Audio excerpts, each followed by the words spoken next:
I had two fathers, a rich one and a poor one. One was highly educated and intelligent. He had a PhD and completed 4 years of undergraduate work in less than 2 years.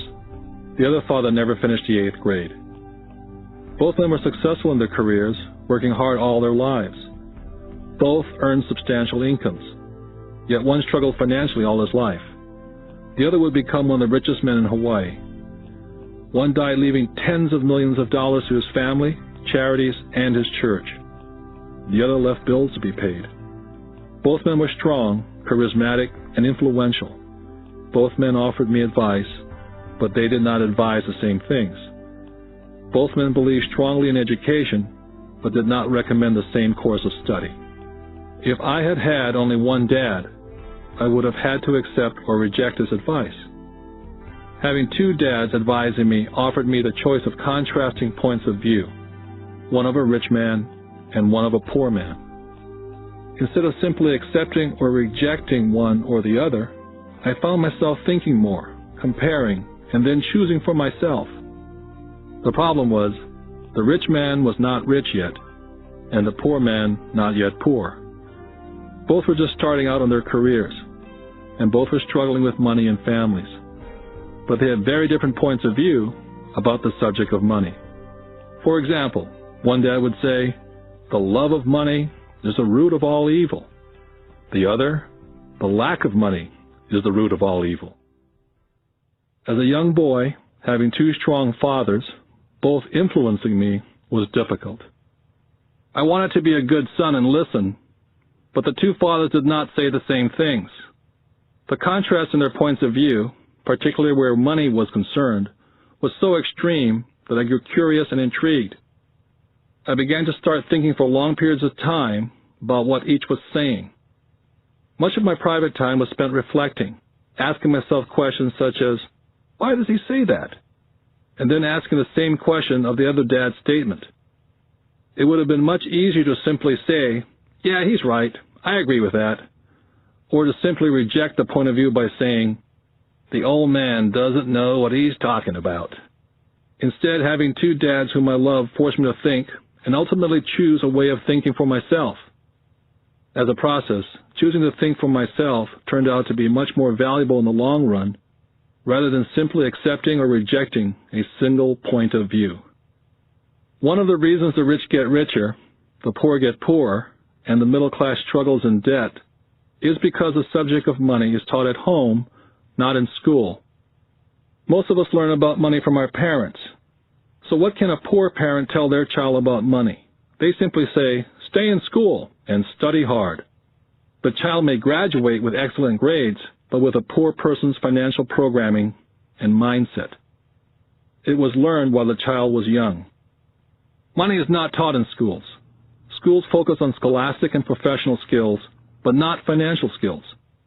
This explains how smart bankers, doctors, and accountants who earn excellent grades in school may still struggle financially all their lives. Our staggering national debt is due in large part to highly educated politicians and government officials making financial decisions with little or no training on the subject of money. I often look ahead to the new millennium and wonder what will happen when we have millions of people who will need financial and medical assistance. They will be dependent upon their families or the government for financial support. What will happen when Medicare and Social Security run out of money?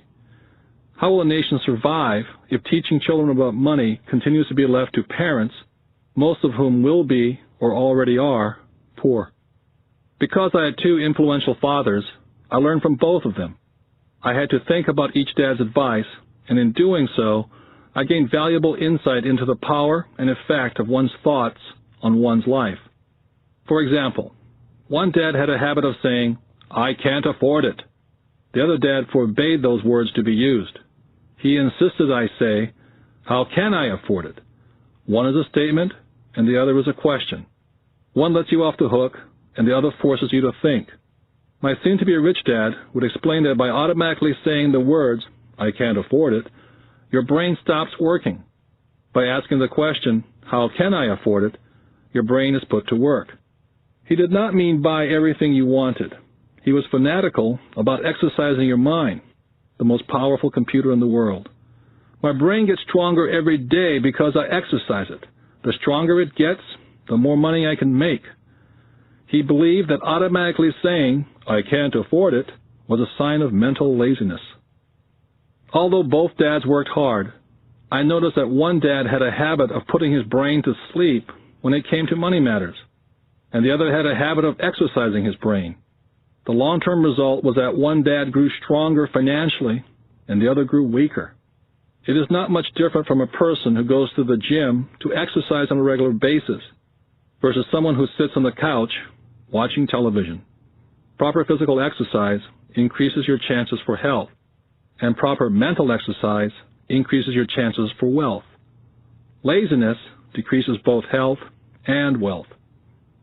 My two dads had opposing attitudes and thought. One dad thought that the rich should pay more in taxes and take care of those less fortunate. The other said, taxes punish those who produce and reward those who don't produce. One dad recommended, study hard so you can find a good company to work for. The other recommended, study hard so you can find a good company to buy. One dad said, the reason I'm not rich is because I have you kids. The other said, the reason I must be rich is because I have you kids. One dad encouraged talking about money and business at the dinner table. The other forbade the subject of money to be discussed over a meal. One said, when it comes to money, play it safe and don't take risks. The other said, learn to manage risk. One believed, our home is our largest investment and our greatest asset. The other believed, my house is a liability, and if your house is your largest investment, you're in trouble. Both dads paid their bills on time, yet one paid his bills first, while the other paid his bills last. Being a product of two strong dads allowed me the luxury of observing the effects different thoughts have on one's life.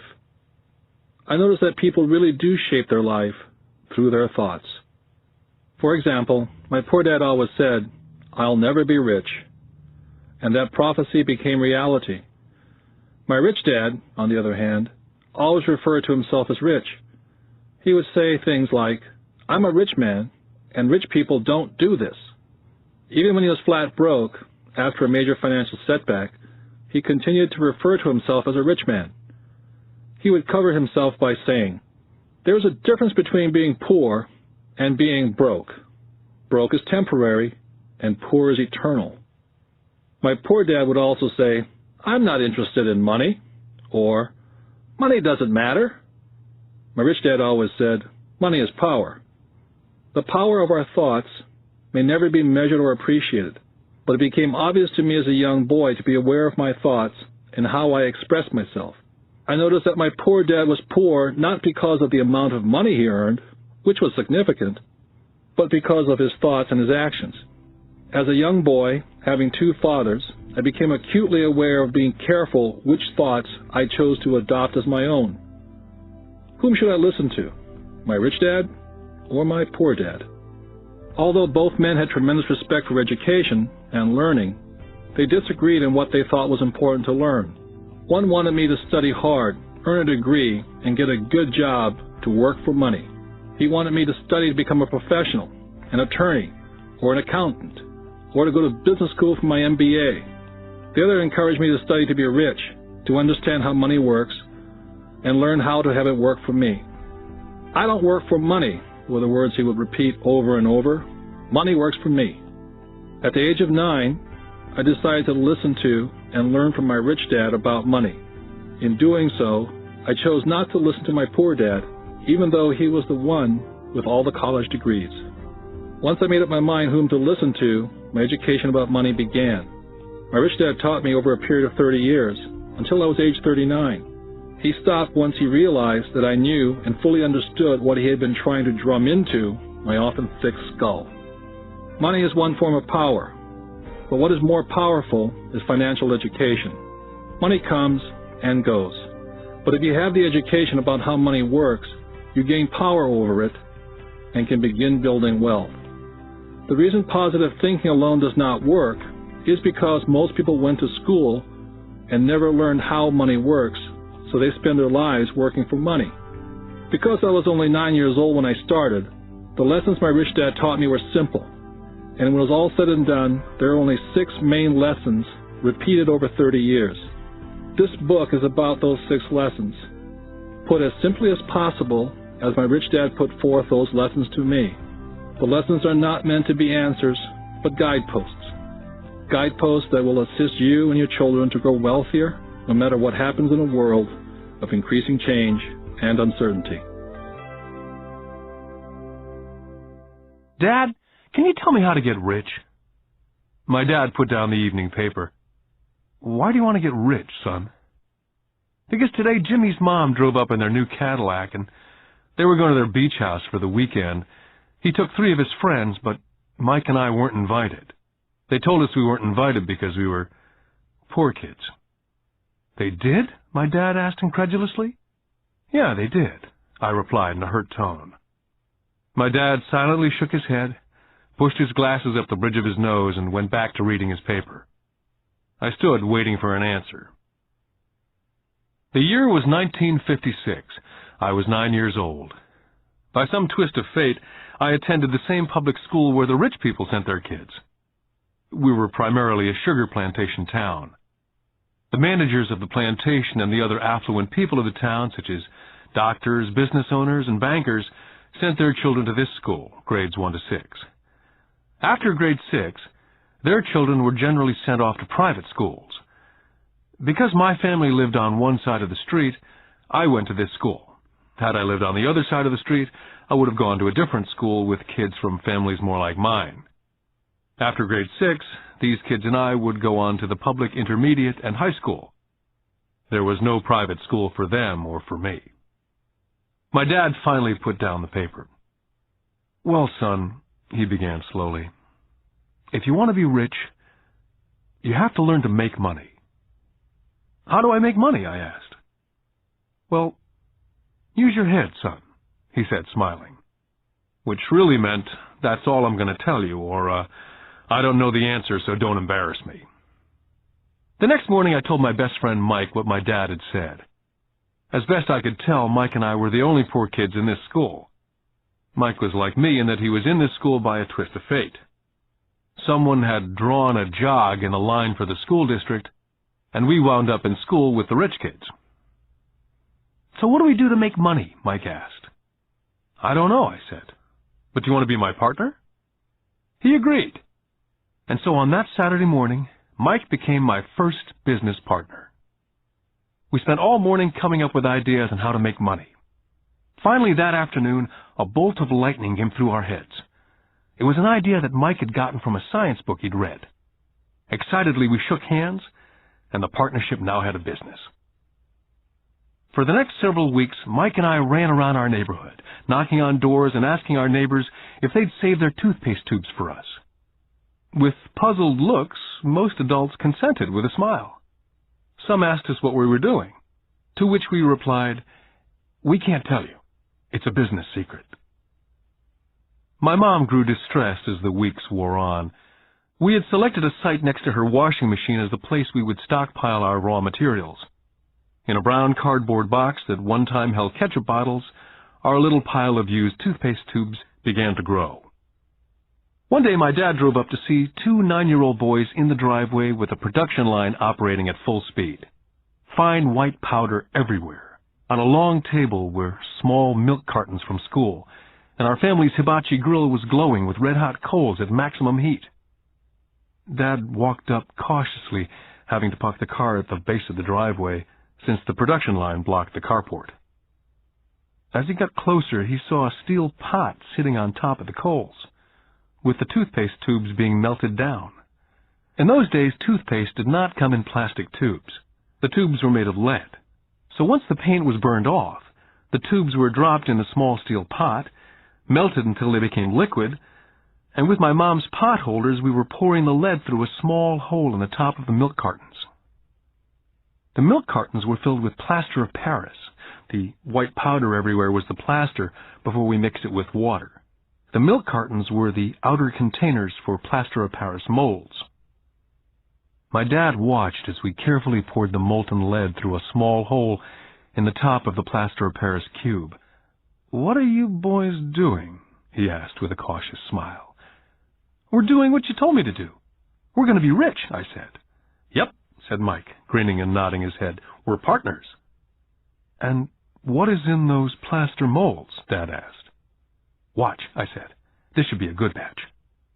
With a small hammer, I tapped at the seal that divided the cube in half. Cautiously, I pulled up the top half of the plaster mold, and a lead nickel fell out. "Oh, my God," my dad said. "You're casting nickels out of lead." "That's right," Mike said. "We're making money." My dad smiled and shook his head. Along with a fire and a box of spent toothpaste tubes in front of him were two little boys covered with white dust and smiling from ear to ear. He asked us to put everything down and sit with him on the front step of our house. With a smile, he gently explained what the word counterfeiting meant. Our dreams were dashed. "You mean this is illegal?" asked Mike. "Yes, it is illegal," my dad said gently. "But you boys have shown great creativity and original thought. Keep going. I'm really proud of you." Disappointed, Mike and I sat in silence for about 20 minutes before we began cleaning up our mess. The business was over on opening day. Sweeping the powder up, I looked at Mike and said, "I guess Jimmy and his friends are right. We are poor." My father was just leaving as I said that. "Boys," he said, "you're only poor if you give up. The most important thing is that you did something. Most people only talk and dream of getting rich. You've done something. I'm very proud of the two of you. I will say it again. Keep going. Don't quit." Mike and I stood there in silence. They were nice words, but we still did not know what to do. "So how come you're not rich, Dad?" I asked. "Because I chose to be a school teacher. School teachers really don't think about being rich. We just like to teach. I wish I could help you, but I really don't know how to make money." Mike and I turned and continued our cleanup. "I know," said my dad. "If you boys want to learn how to be rich, don't ask me. Talk to your dad, Mike." "My dad?" asked Mike with a scrunched-up face. "Yeah, your dad," repeated my dad with a smile. "Your dad and I have the same banker, and he raves about your father. He's told me several times that your father is brilliant when it comes to making money. He seems to be building an empire, and I suspect in a few years he will be a very rich man." With that, Mike and I got excited again. With new vigor, we began cleaning up the mess caused by our now-defunct first business. As we were cleaning, we made plans on how and when to talk to Mike's dad. The problem was that Mike's dad worked long hours and often did not come home until late. His father owned warehouses, a construction company, a chain of stores, and 3 restaurants. It was the restaurants that kept him out late. Mike caught the bus home after we had finished cleaning up. He was going to talk to his dad when he got home that night and ask him if he would teach us how to become rich. Mike promised to call as soon as he talked to his dad, even if it was late. The phone rang at 8:30 p.m. Mike's dad had agreed to meet with Mike and me. At 7:30 Saturday morning, I caught the bus to the poor side of town. Michael and I met with his dad that morning at 8 o'clock. He was already busy and had been at work for more than an hour. His construction supervisor was just leaving in his pickup truck as I walked up to his simple, small, and tidy home. Mike met me at the door. "Dad's on the phone, and he said to wait on the back porch," Mike said as he opened the door. The old wooden floor creaked as I stepped across the threshold of this aging house. There was a cheap mat just inside the door. That mat was there to hide the years of wear from countless footsteps that the floor had supported. Although clean, it needed to be replaced. I felt claustrophobic as I entered the narrow living room, which was filled with old, musty, overstuffed furniture that today would be collector's items. Sitting on the couch were 2 women, a little older than my mom. Across from the women sat a man in workman's clothes. They smiled as Mike and I walked past them, heading for the kitchen, which led to the porch that overlooked the backyard. I smiled back shyly. "Who are those people?" I asked. "Oh, they work for my dad. The older man runs his warehouses, and the women are the managers of the restaurants. And you saw the construction supervisor who's working on a road project about 50 miles from here. His other supervisor, who's building a tract of houses, had already left before you got here." "Does this go on all the time?" I asked. Not always, but quite often, said Mike, smiling as he pulled up a chair to sit down next to me. I asked him if he'd teach us to make money, Mike said. Oh? And what did he say to that? I asked with cautious curiosity. Well, he had a funny look on his face at first, and then he said he would make us an offer. Oh, I said, rocking my chair back against the wall. I sat there perched on two rear legs of the chair. Mike did the same thing. Suddenly, Mike's dad burst through the rickety screen door and onto the porch. Mike and I jumped to our feet, not out of respect, but because we were startled. Ready, boys? Mike's dad asked, as he pulled up a chair to sit down with us. We nodded our heads as we pulled our chairs away from the wall to sit in front of him. He was a big man, about 6 feet tall and 200 pounds. Mike says that you want to learn how to make money. Is that correct, Robert? I nodded my head quickly, but with a little intimidation. He had a lot of power behind his words and smile. Okay, here's my offer. I'll teach you, but I won't do it classroom style. You work for me, and I'll teach you. You don't work for me, I don't teach you. I can teach you faster if you work, and I'm wasting my time if you just want to sit and listen like you do in school. That's my offer. Take it or leave it. May I ask a question first, I asked. Nope, take it or leave it. I've got too much work to do to waste my time. If you can't make up your mind decisively, then you'll never learn to make money anyway. Take it, I said. Take it, said Mike. Good, said Mike's dad. Mrs. Martin will be by in 10 minutes. After I'm through with her, you ride with her to my superette, and you can begin working. I'll pay you 10 cents an hour, and you will work for 3 hours every Saturday. But I have a softball game today, I said. Mike's dad lowered his voice to a stern tone. Take it or leave it, he said. I'll take it, I replied, choosing to work and learn instead of playing softball. By 9 a.m. on a beautiful Saturday morning, Mike and I were working for Mrs. Martin. She was a kind and patient woman. She always said that Mike and I reminded her of her 2 sons who were grown and gone. Although kind, she believed in hard work, and she kept us working. She was a taskmaster. We spent 3 hours taking canned goods off the shelves, and with a feather duster, brushing each can to get the dust off, and then restacking them neatly. It was excruciatingly boring work. For 3 weeks, Mike and I reported to Mrs. Martin and worked our 3 hours. By noon, our work was over, and she dropped 3 little dimes in each of our hands. Now, even at the age of 9 in the mid-50s, 30 cents was not too exciting. Comic books cost 10 cents back then, so I usually spent my money on comic books and went home.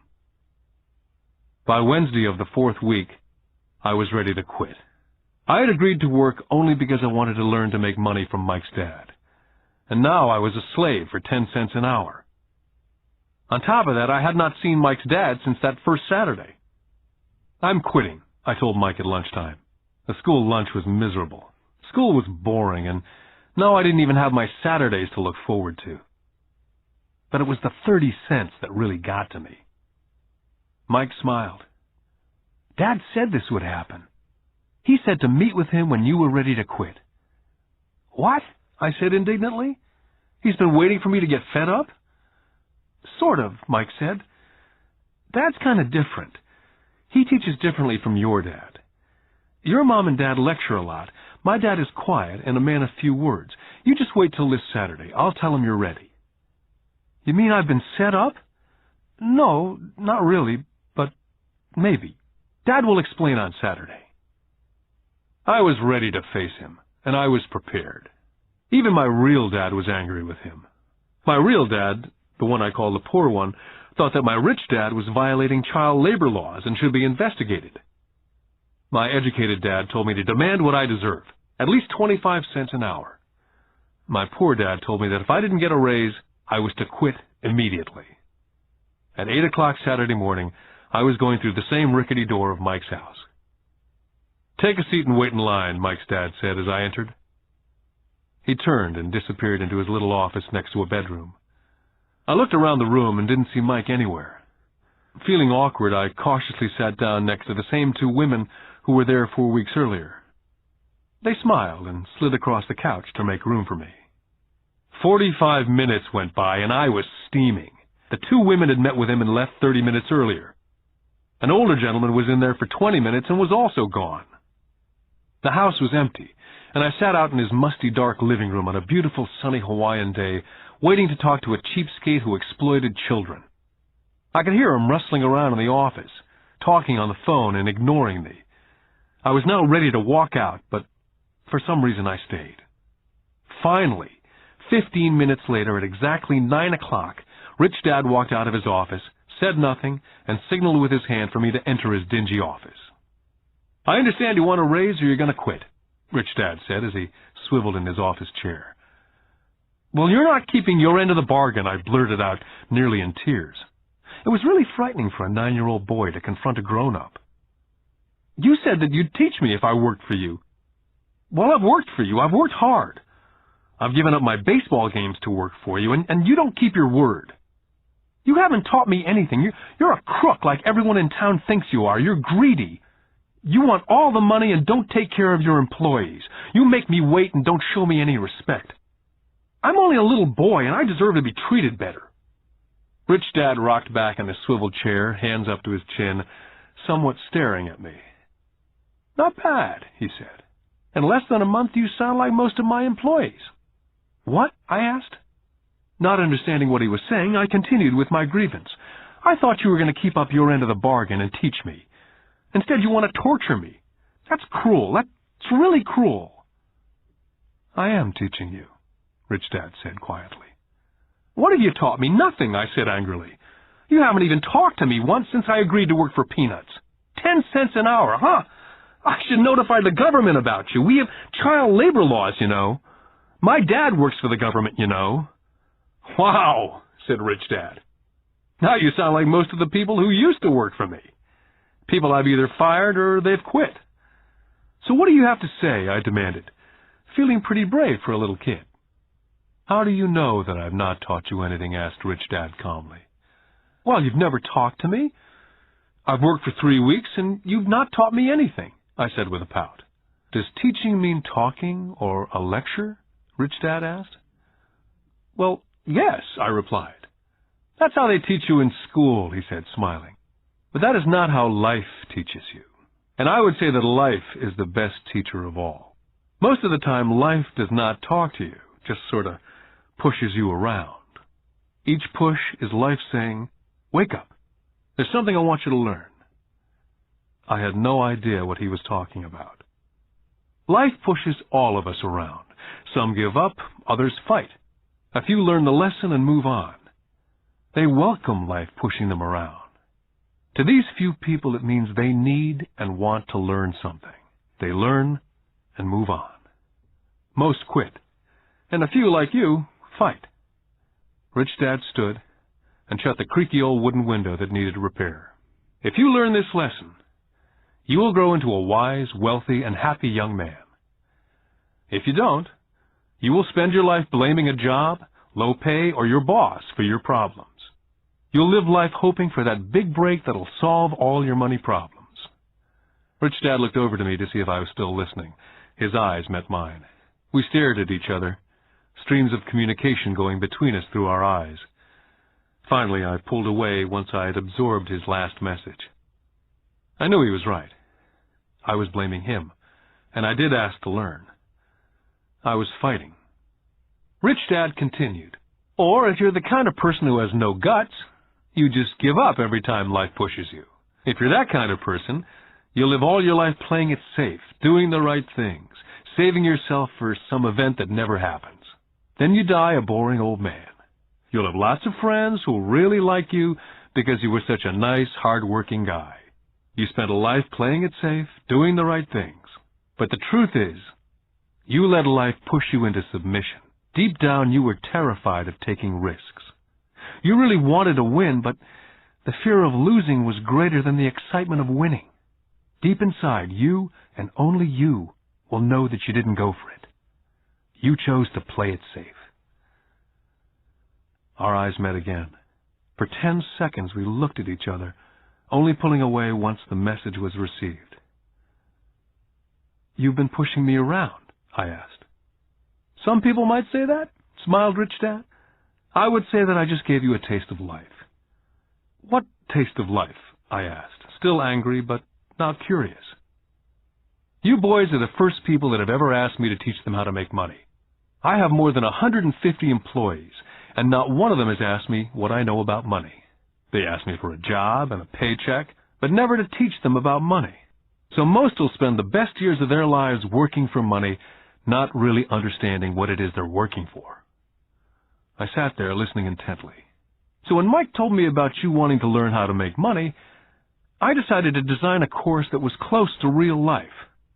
I could talk till I was blue in the face, but you wouldn't hear a thing. So I decided to let life push you around a bit so you could hear me. That's why I only paid you 10 cents. So what is the lesson I learned from working for only 10 cents an hour, I asked. That you're cheap and exploit your workers? Rich Dad laughed heartily. You best change your point of view. Stop blaming me, thinking I'm the problem. If you think I'm the problem, then you have to change me. If you realize that you're the problem, then you can change yourself, learn something, and grow wiser. But you only pay me 10 cents. So what are you learning? Rich Dad asked, smiling. That you're cheap, I said with a sly grin. See, you think I'm the problem, said Rich Dad. But you are. Well, keep that attitude and you learn nothing. Keep the attitude that I'm the problem, and what choices do you have? Well, if you don't pay me more or show me more respect and teach me, I'll quit. Well put, Rich Dad said. And that's exactly what most people do. They quit and go looking for another job, better opportunity, and higher pay, actually thinking that a new job or more pay will solve the problem. In most cases, it won't. So what will solve the problem, I asked? Just take this measly 10 cents an hour and smile? Rich Dad smiled. That's what the other people do. Just accept a paycheck, knowing that they and their family will struggle financially. But that's all they do. Waiting for a raise, thinking that more money will solve the problem. Most just accept it, and some take a second job working harder, but again accepting a small paycheck. I sat staring at the floor, beginning to understand the lesson Rich Dad was presenting. I could sense it was the taste of life. Finally, I looked up and repeated the question. So what will solve the problem? This, he said, tapping me gently on the head. This stuff between your ears. It was at that moment that Rich Dad shared the pivotal point of view that separated him from his employees and my poor dad, and led him to eventually become one of the richest men in Hawaii, while my highly educated but poor dad struggled financially all his life. It was a singular point of view that made all the difference over a lifetime. Rich Dad said over and over this point of view, which I call lesson number 1. The rich don't work for money. On that bright Saturday morning, I was learning a completely different point of view from what I'd been taught by my poor dad. At the age of 9, I grew aware that both dads wanted me to learn. Both dads encouraged me to study, but not the same things. My highly educated dad recommended that I do what he did. Son, I want you to study hard, get good grades, so you can find a safe, secure job with a big company, and make sure it has excellent benefits. My rich dad wanted me to learn how money works, so I could make it work for me. These lessons I would learn through life with his guidance, not because of a classroom. My rich dad continued my first lesson. I'm glad you get angry about working for 10 cents an hour. If you'd not gotten angry, and had gladly accepted it, I would have to tell you that I could not teach you. You see, true learning takes energy, passion, a burning desire. Anger is a big part of that formula, for passion is anger and love combined. When it comes to money, most people want to play it safe and feel secure, so passion does not direct them, fear does. So is that why they'll take a job with low pay? I asked. Yes, said Rich Dad. Some people say I exploit people because they don't pay as much as the sugar plantation or the government. I say people exploit themselves. It's their fear, not mine. But don't you feel you should pay them more? I asked. I don't have to. And besides, more money will not solve the problem. Just look at your dad. He makes a lot of money and he still can't pay his bills. Most people, given more money, only get into more debt. So that's why the 10 cents an hour, I said, smiling. It's a part of the lesson. That's right, smiled Rich Dad. You see, your dad went to school and got an excellent education so he could get a high-paying job, which he did. But he still has money problems because he never learned anything about money at school. On top of that, he believes in working for money. And you don't, I asked? No, not really, said Rich Dad. If you want to learn to work for money, then stay in school. That's a great place to learn to do that. But if you want to learn how to have money work for you, then I will teach you that. But only if you want to learn. Wouldn't everyone want to learn that, I asked? No, said Rich Dad, simply because it's easier to learn to work for money, especially if fear is your primary emotion when the subject of money is discussed. I don't understand, I said with a frown. Oh, don't worry about that for now. Just know that it's fear that keeps most people working at a job. The fear of not paying their bills, the fear of being fired, the fear of not having enough money, the fear of starting over. That's the price of studying to learn a profession or trade and then working for money. Most people become a slave to money and then get angry at their boss. Learning to have money work for you is a completely different course of study, I asked. Absolutely, Rich Dad answered. Absolutely. We sat in silence. My friends would have been just starting their Little League baseball game. But for some reason I was now thankful I decided to work for 10 cents an hour. I sensed that I was about to learn something my friends would not learn in school. Ready to learn? Asked Rich Dad. Absolutely, I said with a grin. I've kept my promise. I've been teaching you from afar, my Rich Dad said. At 9 years old, you've gotten a taste of what it feels like to work for money. Just multiply your last month by 50 years, and you'll have an idea of what most people spend their life doing. I don't understand, I said. How did you feel waiting in line to see me? Once to get hired and once to ask for more money. Terrible, I said. If you choose to work for money, that is what life is like for many people, said Rich Dad. And how did you feel when Mrs. Martin dropped 3 dimes in your hand for 3 hours' work? I felt like it wasn't enough. It seemed like nothing. I was disappointed, I said. And that is how most employees feel when they look at their paychecks, especially after all the tax and other deductions are taken out. At least you got 100%. You mean most workers don't get paid everything? I asked with amazement. Heavens, no, said Rich Dad. The government always takes its share first. How do they do that? I asked. Taxes, said Rich Dad. You're taxed when you earn, you're taxed when you spend, you're taxed when you save, you're taxed when you die. Why do people let the government do that to them? The rich don't, said Rich Dad with a smile. The poor and the middle class do. I'll bet you that I earn more than your dad, yet he pays more in taxes. How can that be? I asked. As a 9-year-old boy, that made no sense to me. Why would someone let the government do that to them? Rich Dad sat there in silence. I guess he wanted me to listen instead of jabber away at the mouth. Finally, I calmed down. I did not like what I had heard. I knew my dad complained constantly about paying so much in taxes, but really did nothing about it. Was that life pushing him around? Rich Dad rocked slowly and silently in his chair, just looking at me. Ready to learn? He asked. I nodded my head slowly. Learning how to have money work for you is a lifetime study. Most people go to college for 4 years and their education ends. I already know that my study of money will continue over a lifetime simply because the more I find out, the more I find out I need to know. Most people never study the subject. They go to work, get their paycheck, balance their checkbooks, and that's it. On top of that, they wonder why they have money problems. Then they think that more money will solve the problem. Few realize that it's their lack of financial education that is the problem. So, my dad has tax problems because he doesn't understand money? I asked, confused. Look, said Rich Dad, taxes are just one small section on learning how to have money work for you. Today, I just wanted to find out if you still have the passion to learn about money. Most people don't.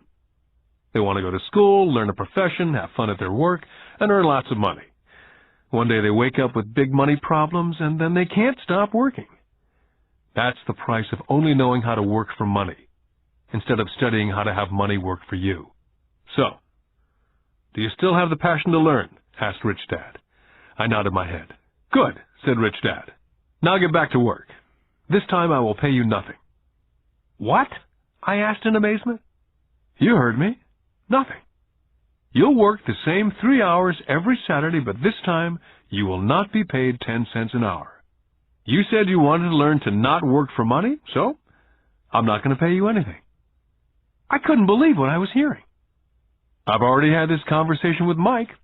He's already working, dusting, and stacking canned goods for free. You better hurry up and get back there. I stood there, still not believing what a raw deal I'd been handed. Here I came to ask for a raise, and now I was being told to keep working for nothing. Rich Dad tapped me on the head and said, "Use this. Now get out of here." I didn't tell my poor dad I wasn't being paid.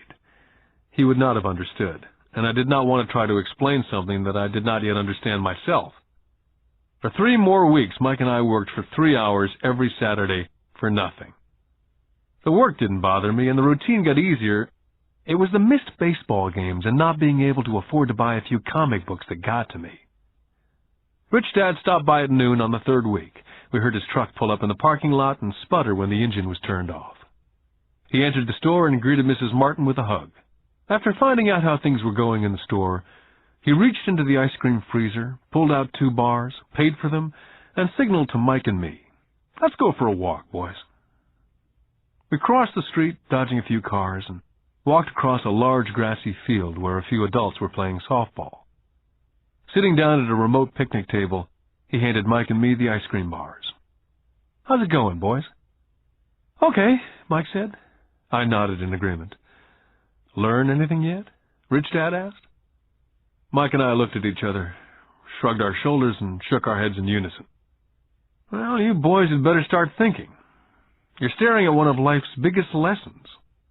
If you learn the lesson, you'll enjoy a life of great freedom and security. If you don't learn the lesson, you'll wind up like Mrs. Martin and most of the people playing softball in this park. They work very hard for a little money, clinging to the illusion of job security, looking forward to a 3-week vacation each year and a skimpy pension after 45 years of work. Now, if that excites you, I'll give you a raise to 25 cents an hour." "But these are good, hard-working people. Are you making fun of them?" I demanded. A smile came over Rich Dad's face. "Mrs. Martin's like a mother to me, and I would never be that cruel.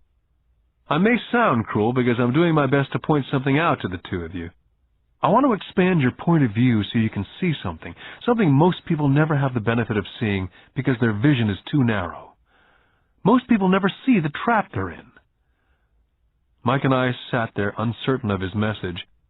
He sounded cruel, yet we could sense he was desperately wanting us to know something. With a smile, Rich Dad said, "Doesn't that 25 cents an hour sound good? Doesn't that make your heart beat a little faster?" I shook my head no, but it really did. 25 cents an hour would be big bucks to me. "Okay, I'll pay you $1 an hour," Rich Dad said with a sly grin. Now my heart was beginning to race. My brain was screaming, "Take it, take it." I could not believe what I was hearing. Still, I said nothing. "Okay, $2 an hour." My little 9-year-old brain and heart nearly exploded. After all, it was 1956, and being paid $2 an hour would have made me the richest kid in the world. I couldn't imagine earning that kind of money. I wanted to say yes, but somehow my mouth stayed silent. Maybe my brain had overheated and blown a fuse, but deep down I badly wanted that $2 an hour. The ice cream had melted and was running down my hand. Rich Dad was looking at 2 boys staring back at him, eyes wide open and brains empty.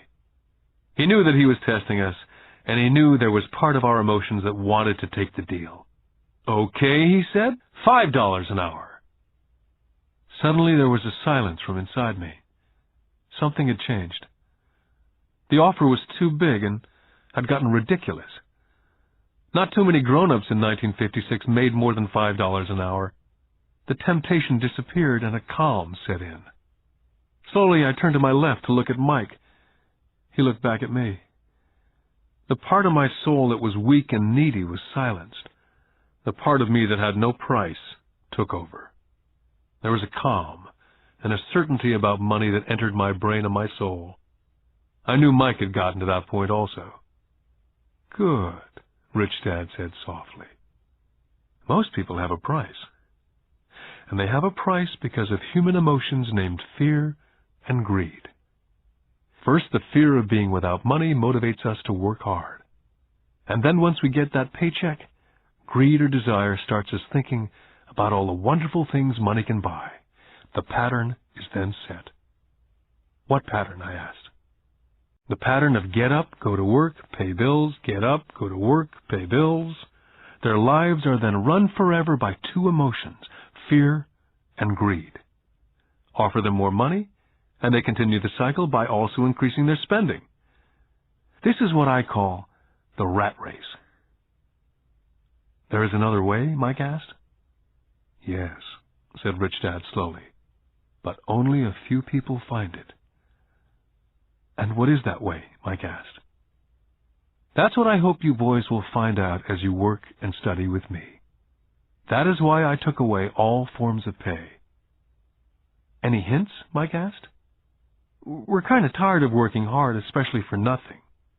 "Well, the first step is telling the truth," said Rich Dad. "We haven't been lying," I said. "I did not say you were lying. I said to tell the truth," Rich Dad came back. "The truth about what?" I asked. "How you're feeling," Rich Dad said. "You don't have to say it to anyone else, just yourself." "You mean the people in this park, the people who work for you, Mrs. Martin, they don't do that?" I asked. "I doubt it," Rich Dad said. "Instead, they feel the fear of not having money. Instead of confronting the fear, they react instead of think.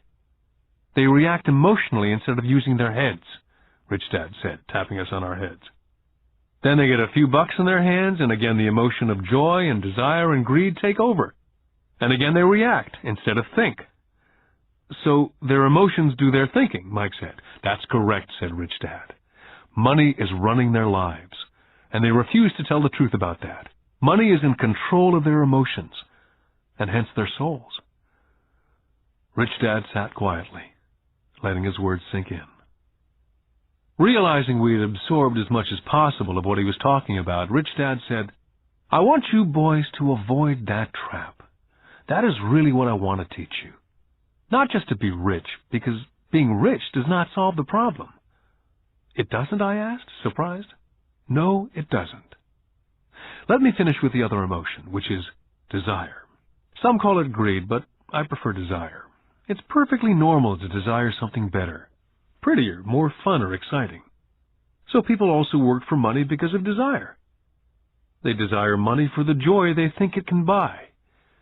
But the joy that money brings is often short-lived, and they soon need more money for more joy, more pleasure, more comfort, more security. So they keep working, thinking money will soothe their souls that are troubled by fear and desire. But money cannot do that. Even for rich people?" Mike asked. "Rich people included," said Rich Dad. "In fact, the reason many rich people are rich is not because of desire, but because of fear.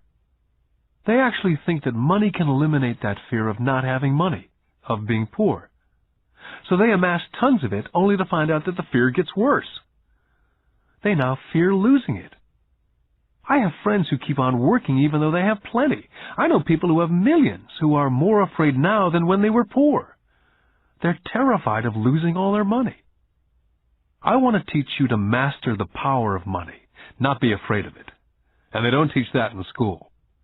If you don't learn it, you can become a slave to money." It was finally making sense.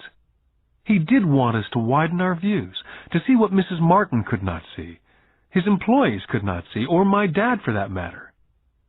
He used examples that sounded cruel at the time, but I've never forgotten them. My vision widened that day, and I could begin to see the trap that lay ahead for most people. You see, we're all employees, ultimately. We just work at different levels, said Rich Dad.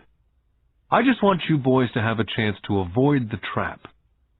The trap caused by those two emotions, fear and desire. Use them in your favor not against you.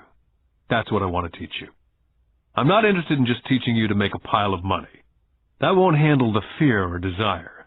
If you don't first handle fear and desire and you get rich, you'll only be a high-paid slave. So how do we avoid the trap, I asked. The main cause of poverty or financial struggle is fear and ignorance, not the economy or the government or the rich. It's self-inflicted fear and ignorance that keeps people trapped. So you boys go to school and get your college degrees. I'll teach you how to stay out of the trap.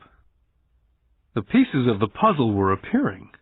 My highly educated dad had a great education and a great career, but school never told him how to handle money or his fears.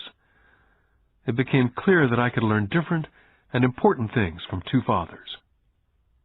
So you've been talking about the fear of not having money.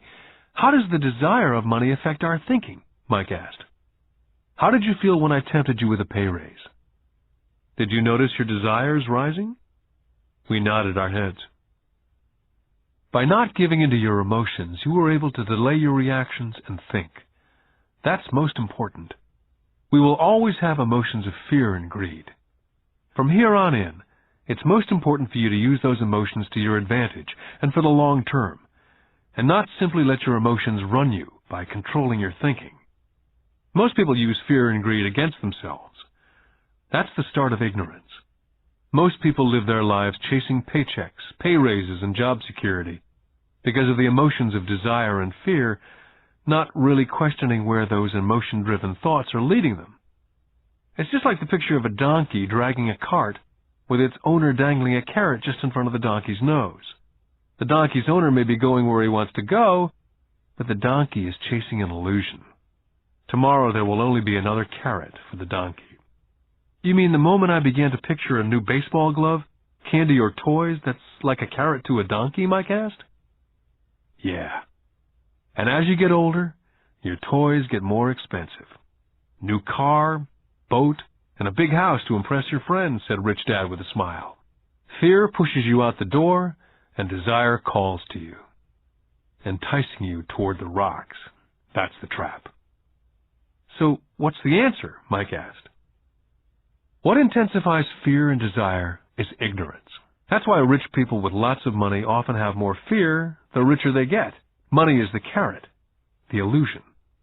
Rich Dad went on to explain that a human's life is a struggle between ignorance and illumination. He explained that once a person stops searching for information and knowledge of oneself, ignorance sets in. That struggle is a moment-to-moment decision to learn to open or close one's mind. Look, school is very, very important. You go to school to learn a skill or a profession so as to be a contributing member of society. Every culture needs teachers, doctors, mechanics, artists, cooks, business people, police officers, firefighters, soldiers. Schools train them so our culture can thrive and flourish, said Rich Dad. Unfortunately for many people, school is the end, not the beginning. What does ignorance have to do with greed and fear, I asked. Because it's ignorance about money that causes so much greed and so much fear, said Rich Dad. Let me give you some examples. A doctor wanting more money to better provide for his family raises his fees. By raising his fees, it makes healthcare more expensive for everyone. Now, it hurts the poor people the most, so poor people have worse health than those with money. Because the doctors raise their rates, the attorneys raise their rates. Because the attorneys' rates have gone up, school teachers want a raise, which raises our taxes, and on and on and on. Soon there will be such a horrifying gap between the rich and the poor that chaos will break out, and another great civilization will collapse. Great civilizations collapsed when the gap between the haves and the have-nots was too great. America is on the same course, proving once again that history repeats itself, because we do not learn from history. We only memorize historical dates and names, not the lesson. Aren't prices supposed to go up, I asked. Not in an educated society with a well-run government. Prices should actually come down. Of course, that's often only true in theory. Prices go up because of greed and fear caused by ignorance. If schools taught people about money, there would be more money and lower prices. But schools only focus on teaching people to work for money, not how to harness money's power. But don't we have business schools, Mike asked. Aren't you encouraging me to go to business school for my master's degree? Yes, said Rich Dad. But all too often business schools train employees who are sophisticated bean counters. Heaven forbid a bean counter takes over a business. All they do is look at the numbers, fire people, and kill the business. I know, because I hire bean counters. All they think about is cutting costs and raising prices, which causes more problems. Bean counting is important. I wish more people knew it, but it, too, is not the whole picture, added Rich Dad angrily. So is there an answer? Asked Mike. Yes, said Rich Dad. Learn to use your emotions to think, not think with your emotions. When you boys mastered your emotions, first by agreeing to work for free, I knew there was hope. When you again resisted your emotions when I tempted you with more money, you were again learning to think in spite of being emotionally charged. That's the first step. Can you tell the difference between emotions thinking and the head thinking? Mike asked. Oh, yes, I hear it all the time, said Rich Dad. I hear things like, well, everyone has to work, or the rich are crooks, or I'll get another job, I deserve this raise. You can't push me around, or I like this job because it's secure. Instead of, is there something I'm missing here? Which breaks the emotional thought and gives you time to think clearly. I must admit it was a great lesson to be getting, to know when someone was speaking out of emotions or out of clear thought. It was a lesson that served me well for life, especially when I was the one speaking out of reaction and not from clear thought. As we headed back to the store, Rich Dad explained that the rich really did make money. They did not work for it. He went on to explain that when Mike and I were casting 5-cent pieces out of lead, thinking we were making money, we were very close to thinking the way rich people think. The problem was that it was illegal for us to do it. Rich Dad went on to explain that the rich know that money is an illusion, truly like the carrot for the donkey. It's only out of fear and greed that the illusion of money is held together by billions of people thinking that money is real. Money is really made up. It was only because of the illusion of confidence and the ignorance of the masses that the house of cards stood standing. In fact, he said, in many ways the donkey's carrot was more valuable than money. As he climbed into his pickup truck outside of his little convenience store, he said, "Keep working, boys. But the sooner you forget about needing a paycheck, the easier your adult life will be. Keep using your brain. Work for free. And soon your mind will show you ways of making money far beyond what I could ever pay you. You'll begin to see opportunities right in front of you that in the past would have gone unnoticed." Mike and I picked up our things from the store and waved goodbye to Mrs. Martin. We went back to the park, to the same picnic bench, and spent several more hours thinking and talking. We spent the next week at school thinking and talking. For 2 more weeks, we kept thinking and talking and working for free. At the end of the second Saturday, I was again saying goodbye to Mrs. Martin and looking at the comic book stand with a longing gaze. The hard thing about not even getting 30 cents every Saturday was that I didn't have any money to buy comic books. Suddenly, as Mrs. Martin was saying goodbye to Mike and me, I saw something she was doing that I'd never seen her do before. I mean, I'd seen her do it, but I never took notice of it. Mrs. Martin was cutting the front page of the comic book in half. She was keeping the top half of the comic book cover and throwing the rest of the comic book into a large brown cardboard box. When I asked her what she did with the comic books, she said, "I throw them away. I give the top half of the cover back to the comic book distributor for credit when he brings in the new comics. He's coming in an hour." Mike and I waited for an hour. Soon the distributor arrived, and I asked him if we could have the comic books, to which he replied, "You can have them if you work for this store and do not resell them." Our partnership was revived. Mike's mom had a spare room in the basement that no one used. We cleaned it out and began piling hundreds of comic books in that room. Soon our comic book library was open to the public. We hired Mike's younger sister, who loved to study, to be head librarian. She charged each child 10 cents admission to the library, which was open from 2:30 to 4:30 p.m. every day after school. The customers the children of the neighborhood could read as many comics as they could in 2 hours. It was a bargain for them since a comic cost 10 cents each, and they could read 5 or 6 in 2 hours. Mike's sister would check the kids as they left to make sure they weren't borrowing any comic books. She also kept the books, logging in how many kids showed up each day, who they were, and any comments they might have. Mike and I averaged $9.50 per week over a 3-month period.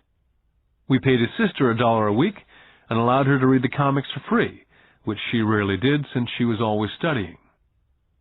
Mike and I kept our agreement by working in the store every Saturday and collecting all the comic books from the different stores.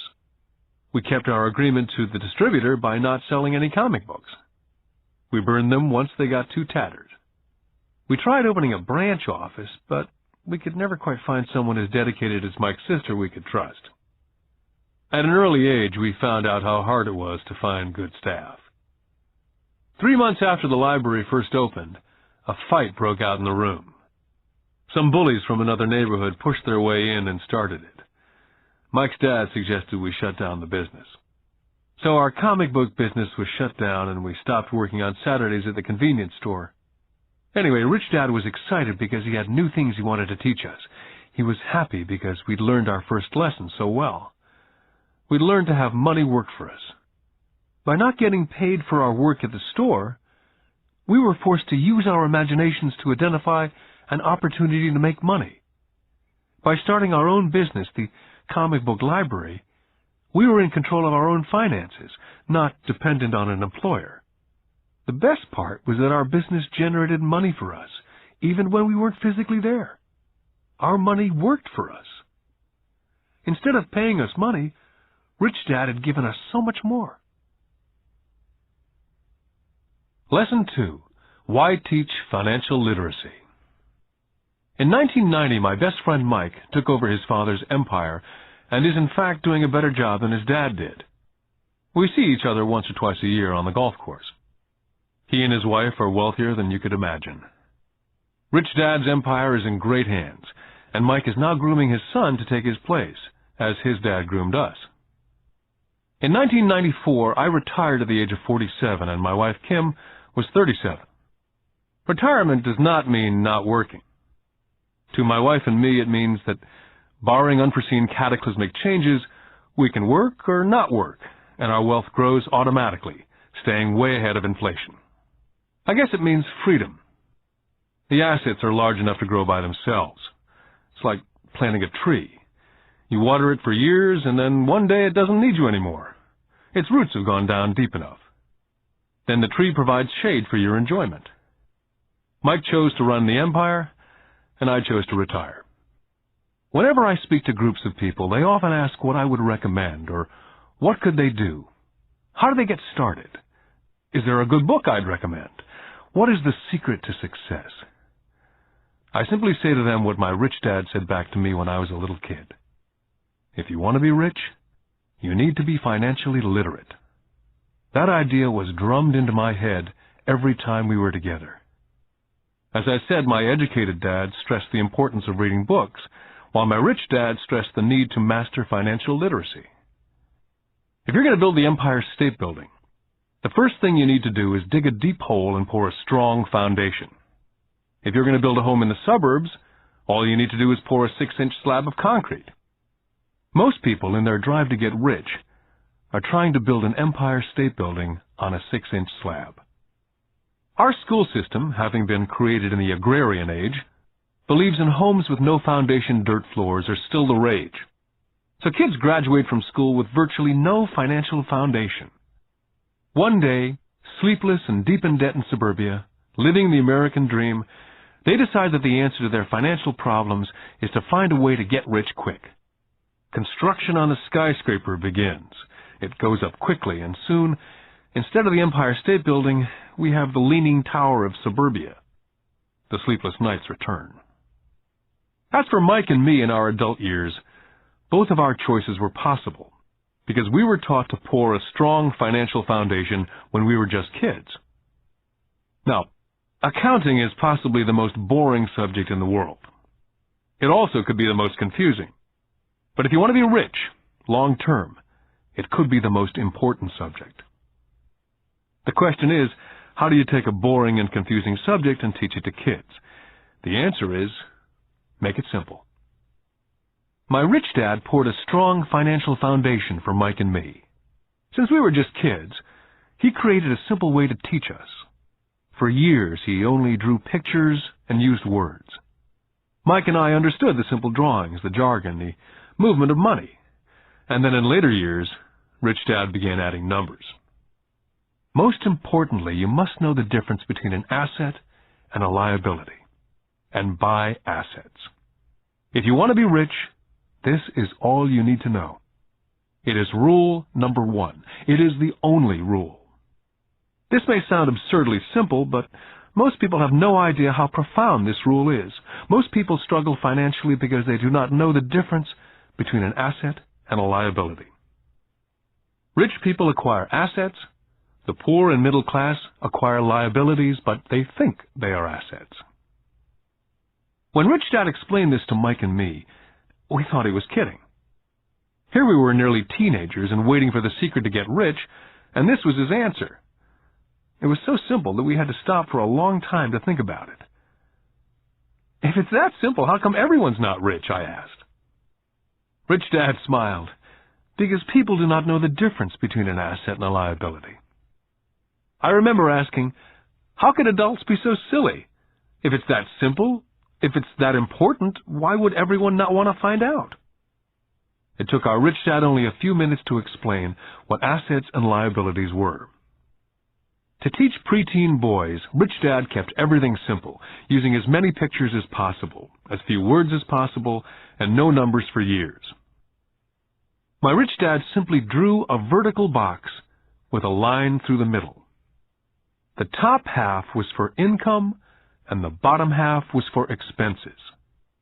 Then beneath that box, he drew another box horizontally, which he divided into a left half for assets and a right half for liabilities. The income statement, often called a profit and loss statement, measures income and expenses, money in or money out. The second set of boxes is the balance sheet. It's called that because it's supposed to balance assets against liabilities. That relationship is vital to understand. The primary cause of financial struggle is simply not knowing the difference between an asset and a liability. The cause of the confusion is found in the definition of the two words. If you want a lesson in confusion, simply look up the words asset and liability in the dictionary. So my Rich Dad simply told two young boys the following. An asset is something that puts money in my pocket. A liability is something that takes money out of my pocket. This is really all you need to know. If you want to be rich, simply spend your life buying assets. If you want to be poor or middle class, spend your life buying liabilities. It's not knowing the difference that causes most of the financial struggle in the real world. My Rich Dad then drew 3 arrows on his diagram. He explained, the arrow represents the flow of cash, or cash flow. In 80% of most families, the financial story is a story of working hard in an effort to get ahead.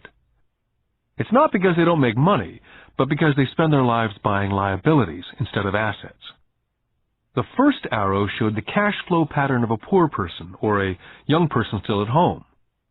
The arrow goes into the income box from a job or salary. It then continues into the expense box. Expenses include taxes, rent, and everyday living expenses. It flows out the expense box and is gone. The second arrow Rich Dad drew represented the cash flow pattern of a middle-class person.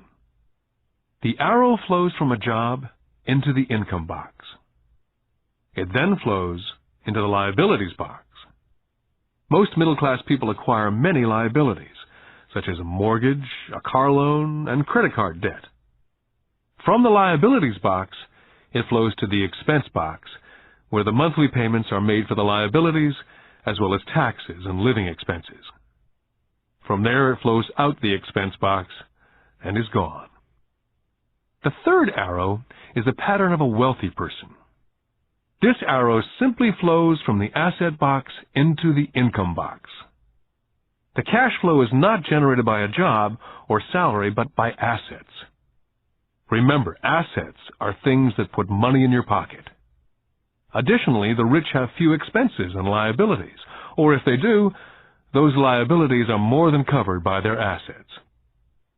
Examples such as these are oversimplified. Everyone has living expenses, the need for food, shelter, and clothing. The diagrams Rich Dad drew show the flow of cash through a poor, middle class, or wealthy person's life. It's the cash flow that tells the story. It's the story of how a person handles their money, what they do after they get the money in their hand.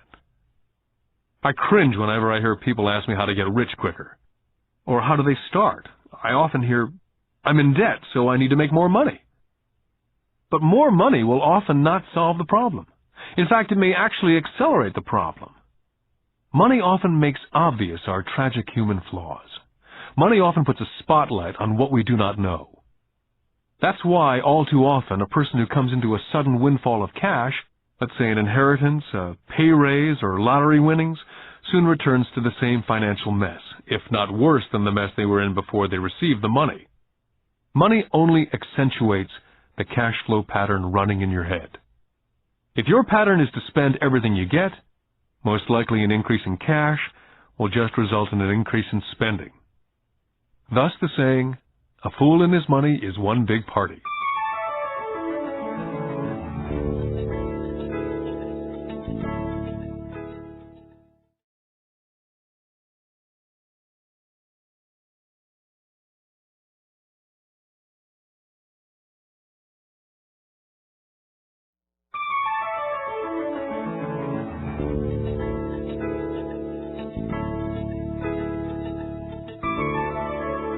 Because students leave school without financial skills, millions of educated people pursue their profession successfully, but later find themselves struggling financially. They work harder but don't get ahead. What's missing from their education is not how to make money, but how to spend money. What to do after you make it.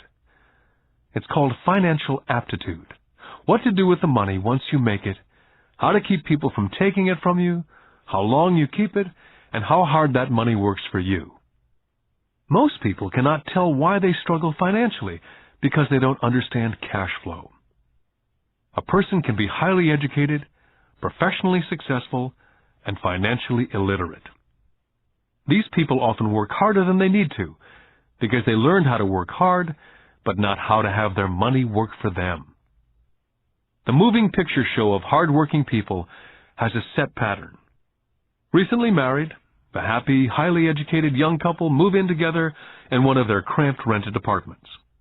Immediately they realize that they're saving money, because two can live as cheaply as one. The problem is, the apartment is cramped. They decide to save money to buy their dream home so they can have kids. They now have two incomes, and they begin to focus on their careers. Their incomes begin to increase.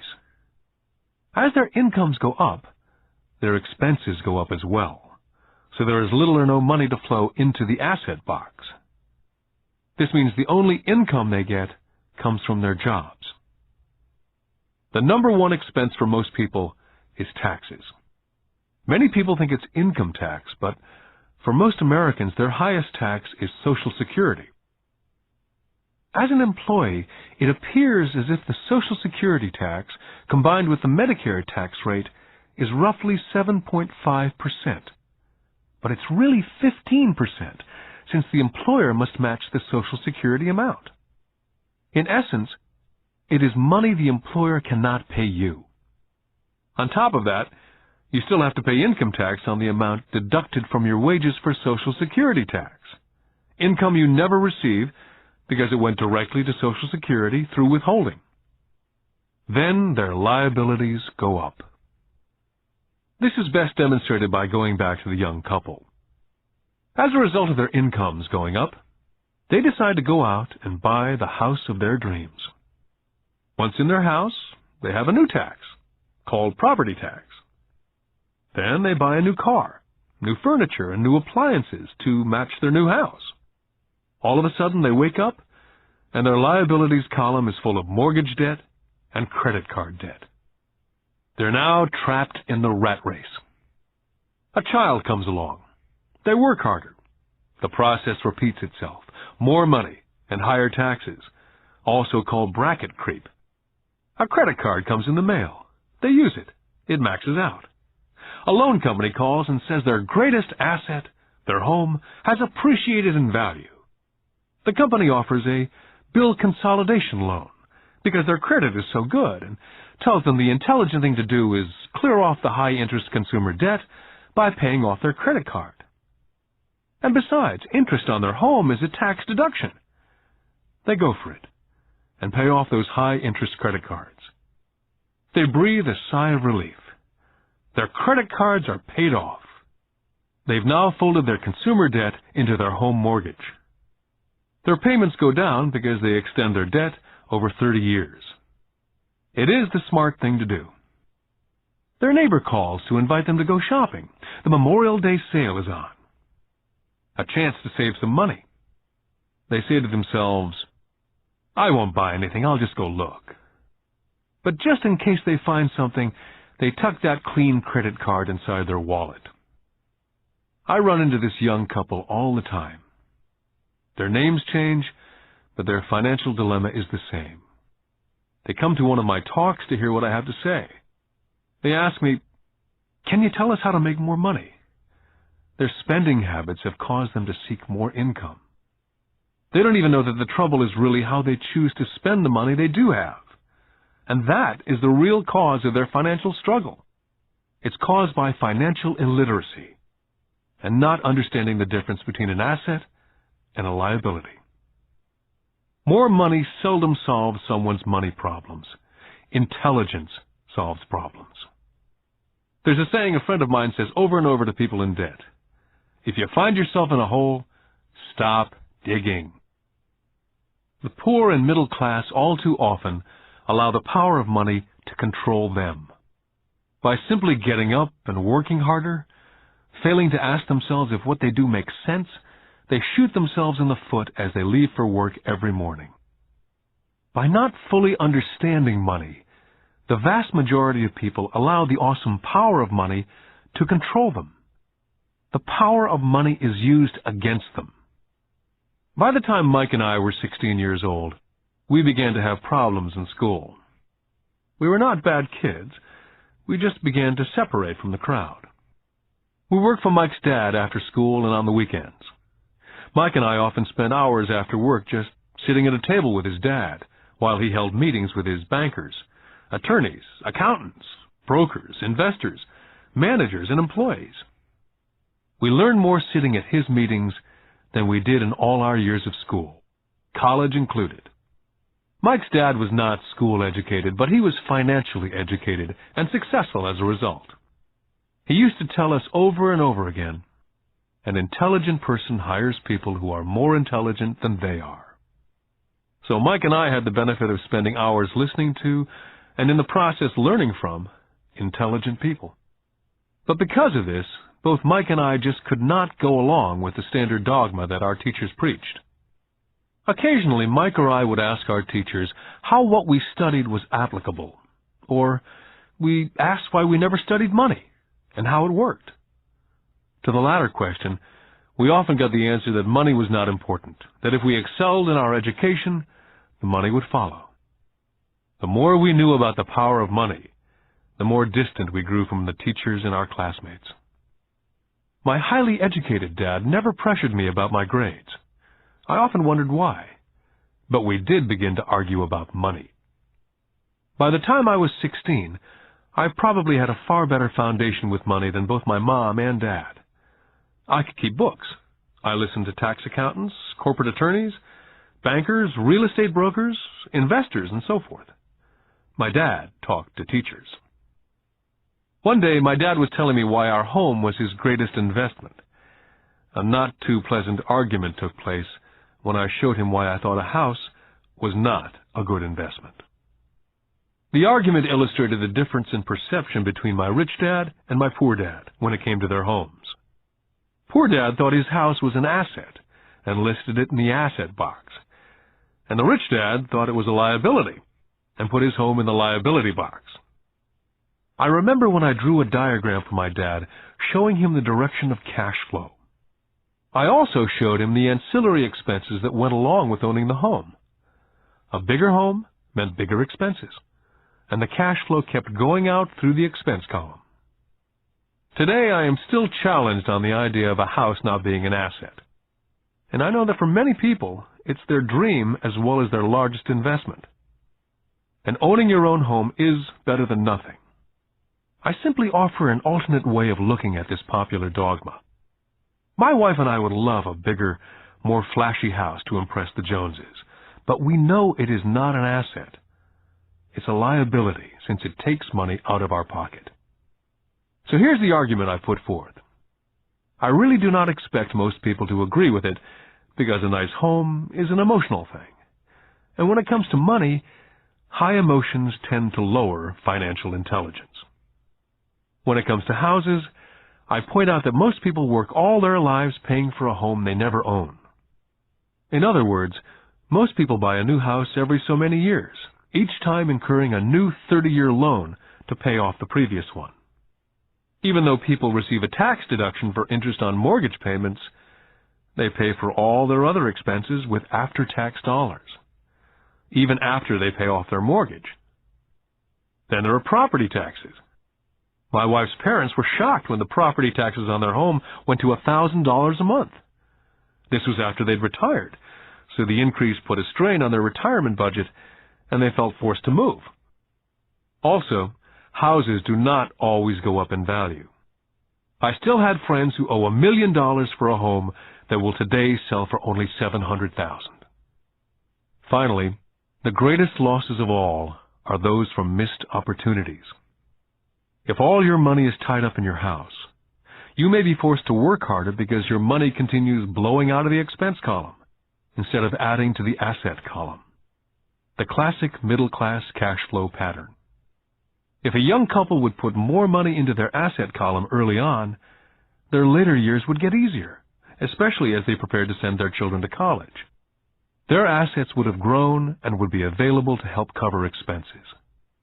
All too often, a house only serves as a vehicle for incurring a home equity loan to pay for mounting expenses.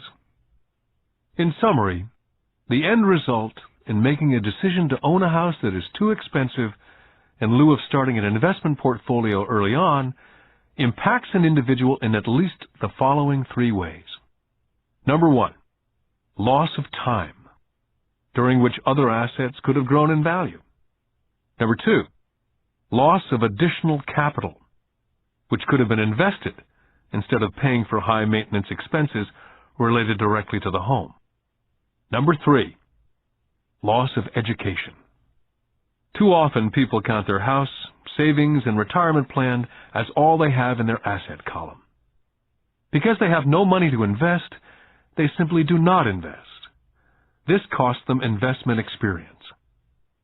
Most never become what the investment world calls a sophisticated investor. And the best investments are usually first sold to sophisticated investors, who then turn around and sell them to the people playing it safe. My educated dad's personal financial statement best demonstrates the life of someone in the rat race. His expenses seem to always keep up with his income, never allowing him to invest in assets. As a result, his liabilities, such as his mortgage and credit card debts, are larger than his assets. My rich dad's personal financial statement, on the other hand, reflects the results of a life dedicated to investing and minimizing liabilities. His assets greatly exceed his liabilities. A review of my rich dad's financial statement is why the rich get richer. The asset column generates more than enough income to cover expenses, with the balance reinvested into the asset column. The asset column continues to grow, and therefore, the income it produces grows with it. The result being, the rich get richer. The middle class finds itself in a constant state of financial struggle. Their primary income is through wages, and as their wages increase, so do their taxes. Their expenses tend to increase in equal increments as their wages increase, hence the phrase, the rat race. They treat their home as their primary asset instead of investing in income-producing assets. Remember, the most important rule is to know the difference between an asset and a liability. Once you understand the difference, concentrate your efforts on only buying income-generating assets. That's the best way to get started on a path to becoming rich. Keep doing that, and your asset column will grow. Focus on keeping liabilities and expenses down. This will make more money available to continue pouring into the asset column. This pattern of treating your home as an investment, and the philosophy that a pay raise means you can buy a larger home or spend more, is the foundation of today's debt-ridden society. This process of increased spending throws families into greater debt and into more financial uncertainty, even though they may be advancing in their jobs and receiving pay raises on a regular basis. This is high-risk living caused by weak financial education. As an employee who's also a homeowner, your working efforts are generally as follows. You work for someone else. Most people, working for a paycheck, are making the owner or the shareholders richer.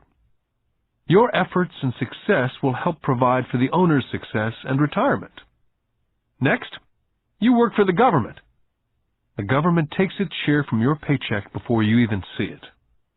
By working harder, you simply increase the amount of taxes taken by the government. Most people work from January to May just for the government. And finally, you work for the bank. After taxes, your next largest expense is usually your mortgage and credit card debt. The problem with simply working harder is that each of these three levels takes a greater share of your increased efforts. You need to learn how to have your increased efforts benefit you and your family directly. Once you've decided to concentrate on minding your own business, how do you set your goals? For most people, they must keep their profession and rely on their wages to fund their acquisition of assets. As their assets grow, how do they measure the extent of their success? When does someone realize that they are rich, that they have wealth? As well as having my own definitions for assets and liabilities, I also have my own definition for wealth. Actually, I borrowed it from a man named Buckminster Fuller. Some people call him a quack, and others call him a living genius. Years ago, he got all the architects buzzing because he applied for a patent in 1961 for something called a geodesic dome. But in the application, Fuller also said something about wealth. It was pretty confusing at first, but after reading it for a while, it began to make some sense. Wealth is a person's ability to survive so many number of days forward. Or, if I stopped working today, how long could I survive? Unlike net worth, the difference between your assets and liabilities, which is often filled with a person's expensive junk and opinions of what things are worth, this definition creates the possibility for developing a truly accurate measurement. I could now measure and really know where I was in terms of my goal to become financially independent. Although net worth often includes these non-cash producing assets like stuff you bought that now sits in your garage, wealth measures how much money your money is making, and therefore your financial survivability. Wealth is the measure of the cash flow from the asset column compared with the expense column. Let's use an example. Let's say I have a cash flow from my asset column of $1,000 a month, and I have monthly expenses of $2,000. What's my wealth? Let's go back to Buckminster Fuller's definition. Using his definition, how many days forward can I survive? And let's assume a 30-day month. By that definition, I have enough cash flow for half a month. When I have achieved $2,000 a month cash flow from my assets, then I will be wealthy. I now have income generated from assets each month that fully covers my monthly expenses. If I want to increase my expenses, I first must increase my cash flow from assets to maintain this level of wealth. take notice that it's at this point that I am no longer dependent on my wages. I have focused on and been successful in building an asset column that's made me financially independent. If I quit my job today, I would be able to cover my monthly expenses with the cash flow from my assets. My next goal would be to have the excess cash flow from my assets reinvested into the asset column. The more money that goes into my asset column, the more my asset column grows. The more my assets grow, the more my cash flow grows. And as long as I keep my expenses less than the cash flow from these assets, I will grow richer, with more and more income from sources other than my physical labor. As this reinvestment continues, I am well on my way to being rich. The actual definition of rich is in the eye of the beholder. You can never be too rich. Just remember this simple observation. The rich buy assets, the poor only have expenses. The middle class buys liabilities they think are assets. So how do I start minding my own business? What's the answer? Listen to the founder of McDonald's. Lesson 3. Mind your own business. In 1974, Ray Kroc, the founder of McDonald's, was asked to speak at the MBA class at the University of Texas at Austin. A dear friend of mine, Keith Cunningham, was a student in that MBA class. After a powerful and inspiring talk, the class adjourned, and the students asked Ray if he would join them at their favorite hangout to have a few beers. Ray graciously accepted. "What business am I in?" Ray asked, once the group had all their beers in hand. Everyone laughed, said Keith. Most of the MBA students thought Ray was just fooling around. No one answered, so Ray asked the question again. "What business do you think I'm in?" The students laughed again. And finally, one brave soul yelled out, "Ray, who in the world does not know that you're in the hamburger business?" Ray chuckled. "That's what I thought you'd say." He paused, and then quickly said, "Ladies and gentlemen, I'm not in the hamburger business. My business is real estate." McDonald's today is the largest single owner of real estate in the world, owning even more than the Catholic Church. Today, McDonald's owns some of the most valuable intersections and street corners in America, as well as in other parts of the world. Keith said it was one of the most important lessons in his life. Today, Keith owns car washes, but his business is the real estate under those car washes. The previous chapter ended with a statement illustrating that most people work for everyone but themselves. They work first for the owners of the company, then for the government through taxes, and finally for the bank that owns their mortgage. As a young boy, we did not have a McDonald's nearby. Yet my rich dad was responsible for teaching Mike and me the same lesson that Ray Kroc talked about at the University of Texas. It is secret number 3 of the rich. The secret is, mind your own business. Financial struggle is often directly the result of people working all their life for someone else. Many people will have nothing at the end of their working days. Our current educational system focuses on preparing today's youth to get good jobs by developing scholastic skills. Their lives will revolve around their wages, or, as described earlier, their income column. And after developing scholastic skills, they go on to higher levels of schooling to enhance their professional abilities. They study to become engineers, scientists, cooks, police officers, artists, writers, and so on. These professional skills allow them to enter the workforce and work for money. There's a big difference between your profession and your business. Often I ask people, "What's your business?" And they will say, "Oh, I'm a banker." Then I ask them if they own the bank.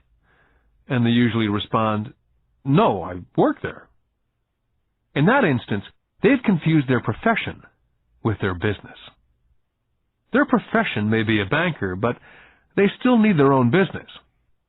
Ray Kroc was clear on the difference between his profession and his business. His profession was always the same. He was a salesman. At one time he sold mixers for milkshakes, and soon thereafter he was selling hamburger franchises. But while his profession was selling hamburger franchises, his business was the accumulation of income-producing real estate. To become financially secure, a person needs to mind their own business. Your business revolves around your asset column, as opposed to your income column. As stated earlier, the number one rule is to know the difference between an asset and a liability, and to buy assets. The rich focus on their asset columns, while everyone else focuses on their income statements. That's why we hear so often, "I need a raise. If only I had a promotion. I'm going back to school to get more training so I can get a better job. I'm going to work overtime. Maybe I can get a second job. I'm quitting in 2 weeks. I found a job that pays more." In some circles, these are sensible ideas. Yet if you listen to Ray Kroc, you're still not minding your own business. These ideas all still focus on the income column, and will only help a person become more financially secure if the additional money is used to purchase income-generating assets. The primary reason the majority of the poor and middle class are fiscally conservative, which means I can't afford to take risks, is that they have no financial foundation. They have to cling to their jobs. They have to play it safe. When downsizing became the in thing to do, millions of workers found out that their largest so-called asset, their home, was eating them alive. Their asset, called a house, still cost them money every month. Their car, another asset, was eating them alive. The golf clubs in the garage that cost $1,000 were not worth $1,000 anymore. Without job security, they had nothing to fall back on. What they thought were assets could not help them survive in a time of financial crisis. So, many people have put themselves in deep financial trouble when they run short of income. To raise cash, they sell their assets. First, their personal assets can generally be sold for only a fraction of the value that's listed in their personal balance sheet. Or, if there's a gain on the sale of the assets, they're taxed on the gain. So again, the government takes its share of the gain, thus reducing the amount available to help them out of debt. That's why I say someone's net worth is often worth less than they think. Start minding your own business. Keep your daytime job, but start buying real assets, not liabilities or personal effects that have no real value once you get them home.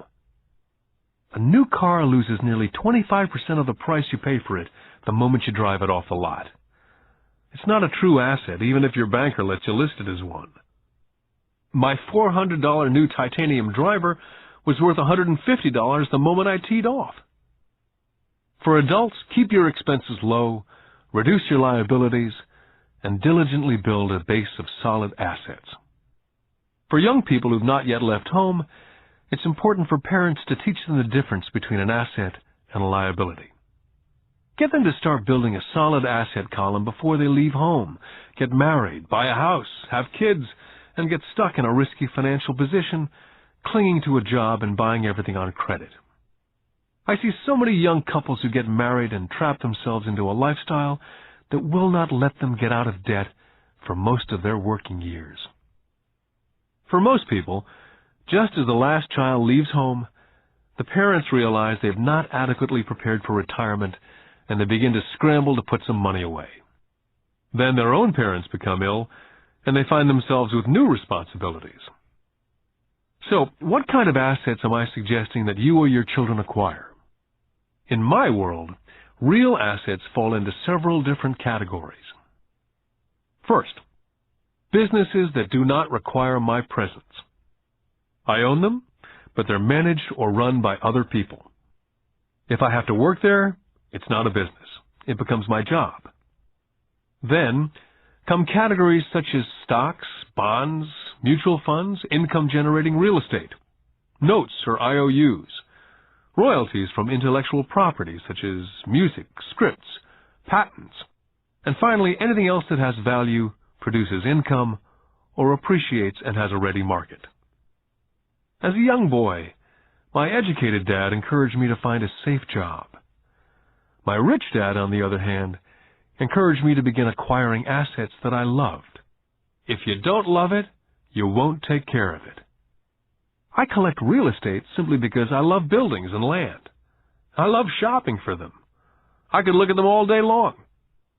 When problems arise, the problems are not so bad that it changes my love for real estate.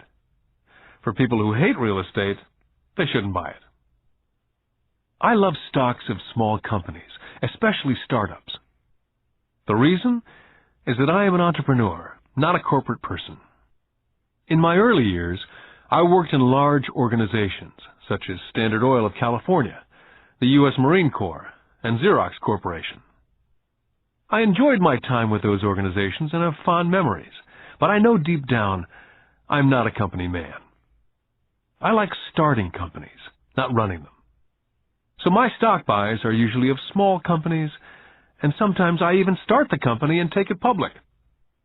Fortunes are made in new stock issues, and I love the game. Many people are afraid of small-cap companies and call them risky, and they are. But risk is always diminished if you love what the investment is, understand it, and know the game. For years, even while I was with the Marine Corps and Xerox, I did what my rich dad recommended. I kept my daytime job, but I still minded my own business. I was active in my asset column. I traded real estate and small stocks. Rich Dad always stressed the importance of financial literacy. The better I was at understanding the accounting and cash management, the better I would be at analyzing investments and eventually starting and building my own company. I would not encourage anyone to start a company unless they really want to. Knowing what I know about running a company, I would not wish that task on anyone. There are times when people cannot find employment, where starting a company is a solution for them. The odds are against success. 9 out of 10 companies fail in 5 years. Of those that survive the first 5 years, 9 out of every 10 of those eventually fail as well. So only if you really have the desire to own your own company do I recommend it. Otherwise, keep your daytime job and mind your own business. When I say mind your own business, I mean to build and keep your asset column strong. Once a dollar goes into it, never let it come out. Think of it this way. Once a dollar goes into your asset column, it becomes your employee. The best thing about money is that it works 24 hours a day and can work for generations. Keep your daytime job, be a great hard-working employee, but keep building that asset column. As your cash flow grows, you can buy some luxuries. An important distinction is that rich people buy luxuries last, while the poor and middle class tend to buy luxuries first.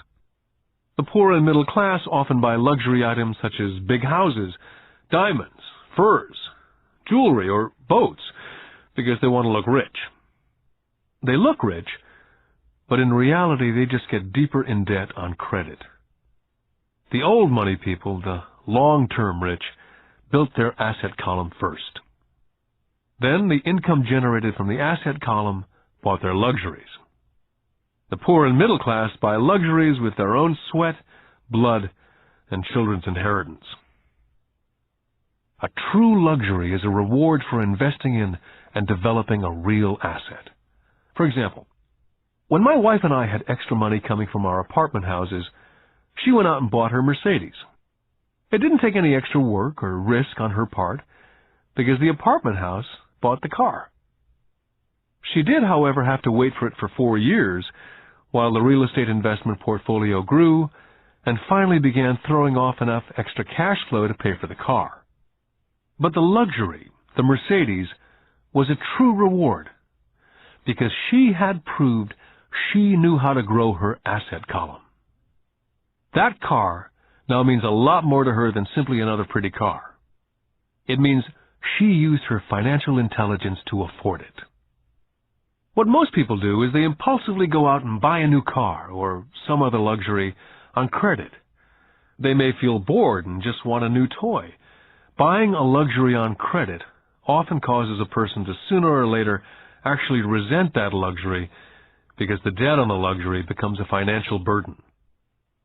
After you've taken the time and invested in and built your own business, you're now ready to add the magic touch, the biggest secret of the rich. The secret that puts the rich way ahead of the pack. The reward at the end of the road for diligently taking the time to mind your own business. Lesson 4. The history of taxes and the power of corporations. I remember in school being told the story of Robin Hood and his merry men. My school teacher thought it was a wonderful story of a romantic hero, a Kevin Costner type, who robbed from the rich and gave to the poor. My rich dad did not see Robin Hood as a hero. He called Robin Hood a crook. Robin Hood may be long gone, but his followers live on. How often I still hear people say, "Why don't the rich pay for it?" Or, "The rich should pay more in taxes and give it to the poor." It's this idea of Robin Hood, or taking from the rich to give to the poor, that has caused the most pain for the poor and the middle class. The reason the middle class is so heavily taxed is because of the Robin Hood ideal. The real reality is that the rich are not taxed. It's the middle class who pays for the poor, especially the educated upper-income middle class. Again, to understand fully how things happen, we need to look at the historical perspective. We need to look at the history of taxes. Although my highly educated dad was an expert on the history of education, my rich dad fashioned himself as an expert on the history of taxes. Rich Dad explained to Mike and me that in England and America originally, there were no taxes. Occasionally, there were temporary taxes levied in order to pay for wars. The king or the president would put the word out and ask everyone to chip in. Taxes were levied in Britain for the fight against Napoleon from 1799 to 1816. And in America, taxes were levied to pay for the Civil War from 1861 to 1865. In 1874, England made income tax a permanent levy on its citizens. In 1913, an income tax became permanent in the United States with the adoption of the 16th Amendment to the Constitution. What these historical dates fail to reveal is that both of these taxes were initially levied against only the rich. It was this point that Rich Dad wanted Mike and me to understand. He explained that the idea of taxes was made popular and accepted by the majority by telling the poor and the middle class that taxes were created only to punish the rich. This is how the masses voted for the law, and it became constitutionally legal. Although it was intended to punish the rich, in reality it wound up punishing the very people who voted for it, the poor and the middle class. Once government got a taste of money, the appetite grew, said Rich Dad. Your dad and I are exactly opposite. He's a government bureaucrat, and I'm a capitalist. We get paid, and our success is measured on opposite behaviors. He gets paid to spend money and hire people. The more he spends and the more people he hires, the larger his organization becomes. In the government, the larger his organization, the more he's respected. On the other hand, within my organization, the fewer people I hire and the less money I spend, the more I'm respected by my investors. That's why I don't like government people. They have different objectives from most business people. As the government grows, more and more tax dollars will be needed to support it. As I said, the passage of taxes was only possible because the masses believed in the Robin Hood theory of economics, which was to take from the rich and give to everyone else. The problem was that the government's appetite for money was so great that taxes soon needed to be levied on the middle class, and from there it kept trickling down. The rich, on the other hand, saw an opportunity. They did not play by the same set of rules. As I've stated, the rich already knew about corporations, which became popular in the days of sailing ships. The rich created the corporation as a vehicle to limit their risk to the assets of each voyage. The rich put their money into a corporation to finance the voyage. The corporation would then hire a crew to sail to the New World to look for treasures. If the ship was lost, the crew lost their lives, but the loss to the rich would be limited only to the money they invested for that particular voyage. It's the knowledge of the power of the legal structure of the corporation that really gives the rich a vast advantage over the poor and the middle class. Having two fathers teaching me, one a socialist and the other a capitalist, I quickly began to realize that the philosophy of the capitalist made more financial sense to me. It seemed to me that the socialists ultimately penalized themselves due to their lack of financial education. No matter what the take-from-the-rich crowd came up with, the rich always found a way to outsmart them. That is how taxes were eventually levied on the middle class. The rich outsmarted the intellectuals solely because they understood the power of money, a subject not taught in schools. How did the rich outsmart the intellectuals? Once the take-from-the-rich tax was passed, cash started flowing into government coffers. Initially, people were happy. Money was handed out to government workers and the rich. It went to government workers in the form of jobs and pensions. It went to the rich via their factories receiving government contracts. The government became a large pool of money, but the problem was the fiscal management of that money. There really is no recirculation. In other words, the government policy, if you were a government bureaucrat, was to avoid having excess money. If you failed to spend your allotted funding, you risked losing it in the next budget. You'd certainly not be recognized for being efficient. Business people, on the other hand, are rewarded for having excess money and are recognized for their efficiency. As this cycle of growing government spending continued, the demand for money increased, and the tax the rich idea was now being adjusted to include lower income levels, down to the very people who voted it in, the poor and the middle class. True capitalists used their financial knowledge to simply find a way to escape. They headed back to the protection of a corporation. A corporation protects the rich. But what many people who've never formed a corporation do not know is that a corporation is not really a thing. A corporation is merely a file folder with some legal documents in it, sitting in some attorney's office registered with a state government agency. It's not a big building with the name of the corporation on it. It's not a factory or a group of people. A corporation is merely a legal document that creates a legal body without a soul. The wealth of the rich was once again protected. Once again, the use of corporations became popular once the permanent income laws were passed, because the income tax rate of the corporation was less than the individual income tax rates. In addition, as I said earlier, certain expenses could be paid with pre-tax dollars within the corporation. This war between the haves and the have-nots has been going on for hundreds of years. It's the take-from-the-rich crowd versus the rich. The battle is waged whenever and wherever laws are made. The battle will go on forever. The problem is, the people who lose are the uninformed, the ones who get up every day and diligently go to work and pay taxes. If they only understood the way the rich play the game, they could play it too. Then they would be on their way to their own financial independence. This is why I cringe every time I hear a parent advise their children to go to school so they can find a safe, secure job. An employee with a safe, secure job without financial aptitude has no escape. Average Americans today work 5 to 6 months for the government before they make enough to cover their taxes. In my opinion, that is a long time. The harder you work, the more you pay the government. That's why I believe that the idea of take from the rich backfired on the very people who voted it in.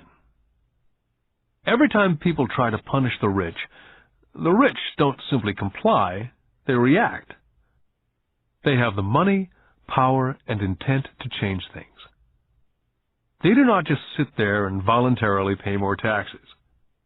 They search for ways to minimize their tax burden. They hire smart attorneys and accountants and persuade politicians to change laws or create legal loopholes. They have the resources to effect change. The poor and the middle class do not have the same resources. They sit there and let the government's needles enter their arm and allow the blood donation to begin. Today, I'm constantly shocked at the number of people who pay more taxes or take fewer deductions simply because they are afraid of the government.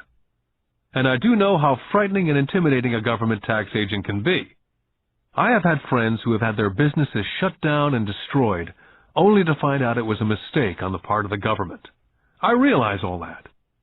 But the price of working from January to mid-May is a high price to pay for that intimidation.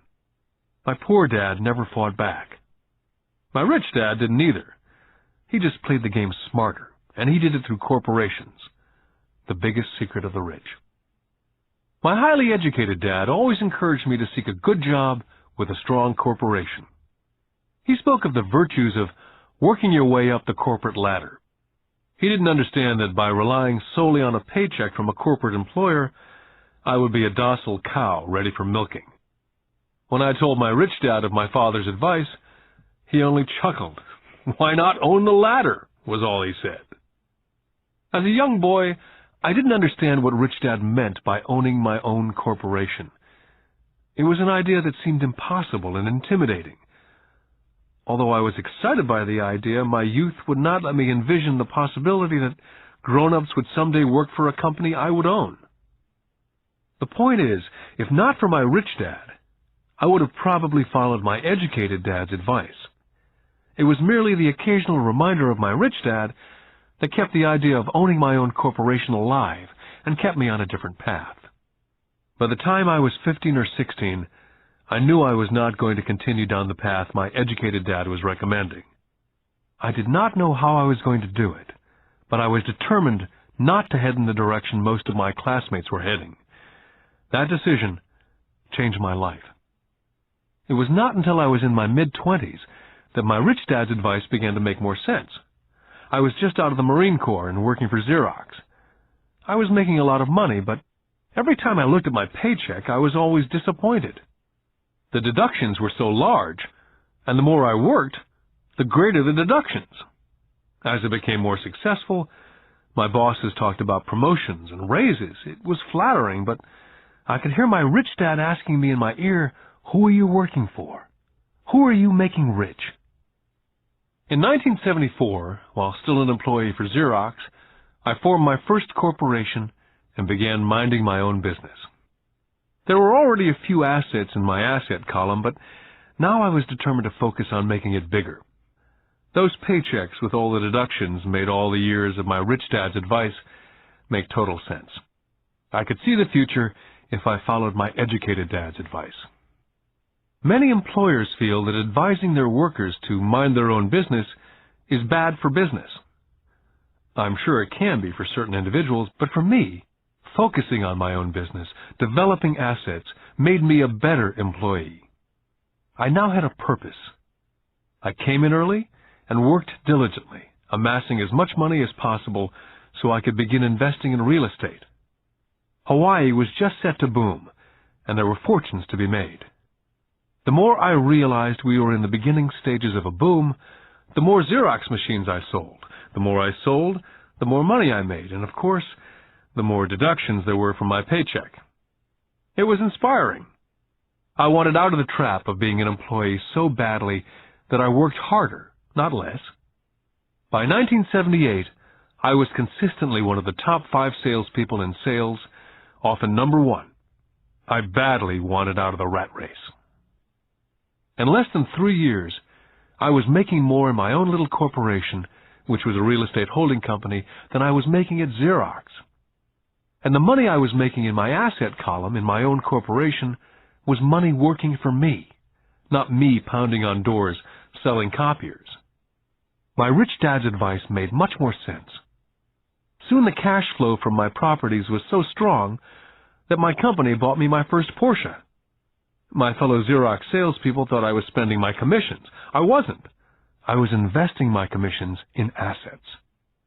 My money was working hard to make more money. Each dollar in my asset column was a great employee, working hard to make more employees and buy the boss a new Porsche with before-tax dollars. I began to work harder for Xerox. The plan was working, and my Porsche was the proof. By using the lessons I learned from my rich dad, I was able to get out of the proverbial rat race of being an employee at an early age. It was made possible because of the strong financial knowledge I'd acquired through these lessons. Without this financial knowledge, which I call my financial IQ, my road to financial independence would have been much more difficult. I now teach others through financial seminars in the hope that I may share my knowledge with them. Whenever I do my talks, I remind people that financial IQ is made up of knowledge from 4 broad areas of expertise. The first area is accounting, what I call financial literacy, a vital skill if you want to build an empire. The more money you're responsible for, the more accuracy is required, or the house comes tumbling down. This is the left brain side, or the details.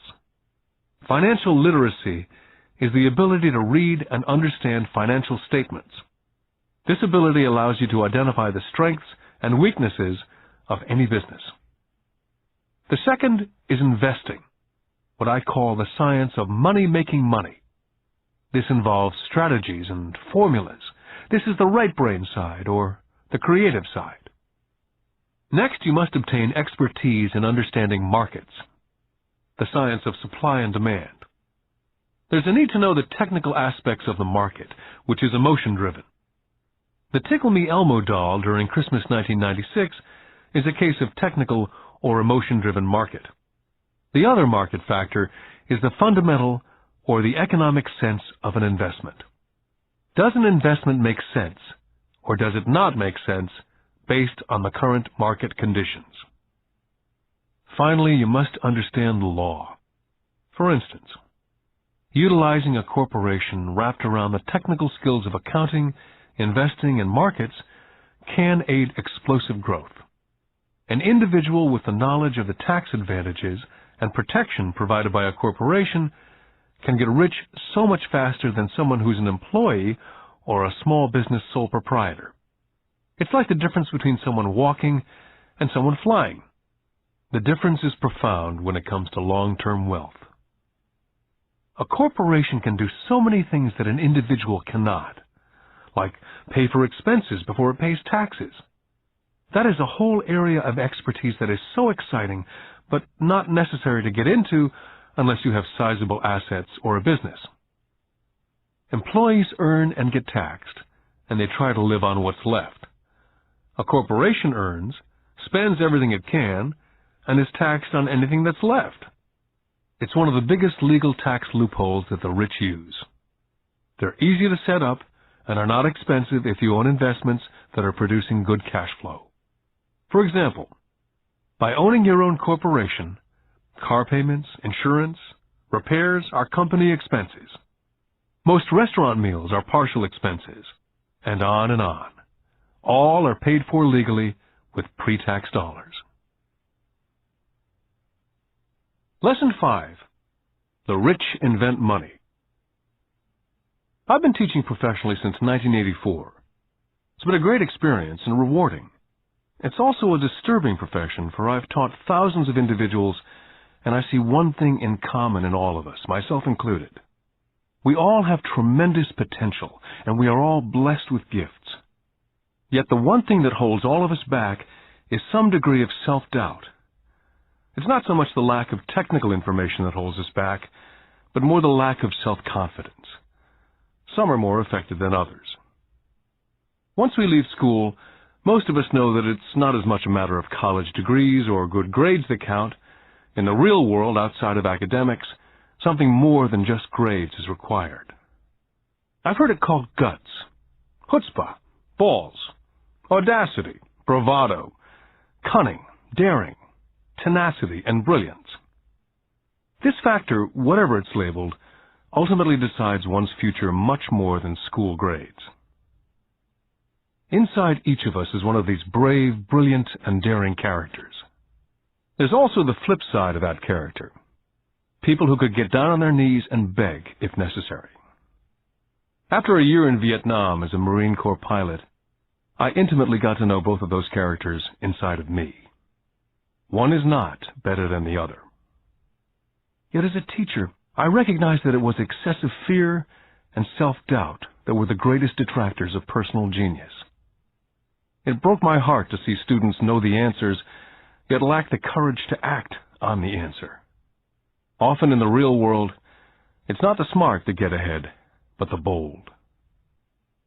In my personal experience, your financial genius requires both technical knowledge as well as courage. If fear is too strong, the genius is suppressed. In my classes, I strongly urge students to learn to take risks, to be bold, to let their genius convert that fear into power and brilliance. It works for some and just terrifies others. I've come to realize that for most people, when it comes to the subject of money, they would rather play it safe. I've had to field questions such as, why take risks? Why should I bother developing my financial IQ? Why should I become financially literate? And I answer, just to have more options. There are huge changes up ahead. There will be 100 people like Bill Gates and hugely successful companies like Microsoft created every year, all over the world. And there also will be many more bankruptcies, layoffs, and downsizing. So why bother developing your financial IQ? Because if you do, you will prosper greatly. And if you don't, this period of time will be a frightening one.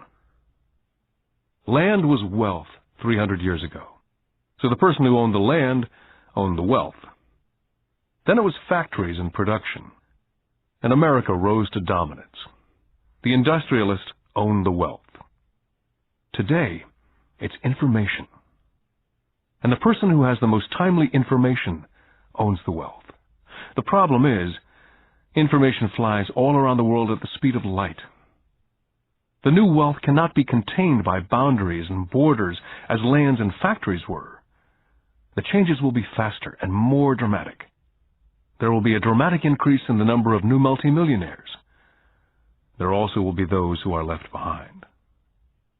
Today I find so many people struggling, often working harder, simply because they cling to old ideas. They want things to be the way they were. They resist change.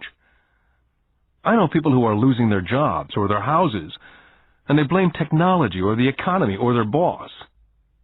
Sadly, they fail to realize that they might be the problem. Old ideas are their biggest liability. It's a liability simply because they fail to realize that while that idea or way of doing something was an asset yesterday, yesterday is gone. One afternoon I was teaching investing using a game I'd invented, cash flow, as a teaching tool. A friend had brought someone along to attend the class. This friend of a friend was recently divorced, had been badly burned in the divorce settlement, and was now searching for some answers. Her friend thought the class might help. The game was designed to help people learn how money works. In playing the game, they learn about the interaction of the income statement with the balance sheet. They learn how cash flows between the two, and how the road to wealth is through striving to increase your monthly cash flow from the asset column to the point that it exceeds your monthly expenses. Once you accomplish this, you're able to get out of the rat race and onto the fast track. As I've said, some people hate the game, some love it, and others miss the point. This woman missed a valuable opportunity to learn something. In the opening round, she drew a doodad card with the boat on it. At first she was happy. Oh, I've got the boat! Then, as her friend tried to explain how the numbers worked on her income statement and balance sheet, she got frustrated because she had never liked math. The rest of her table waited while her friend continued explaining the relationship between the income statement, balance sheet, and monthly cash flow. Suddenly, when she realized how the numbers worked, it dawned on her that her boat was eating her alive. Later on in the game, she was also downsized and had a child. It was a horrible game for her. After the class, her friend came by and told me that she was upset. She'd come to the class to learn about investing and did not like the idea that it took so long to play a silly game. Her friend attempted to tell her to look within herself to see if them reflected on herself in any way. With that suggestion, the woman demanded her money back. She said that the very idea that a game could be a reflection of her was ridiculous. Her money was promptly refunded, and she left. Since 1984, I have made millions simply by doing what the school system does not. In school, most teachers lecture. I hated lectures as a student.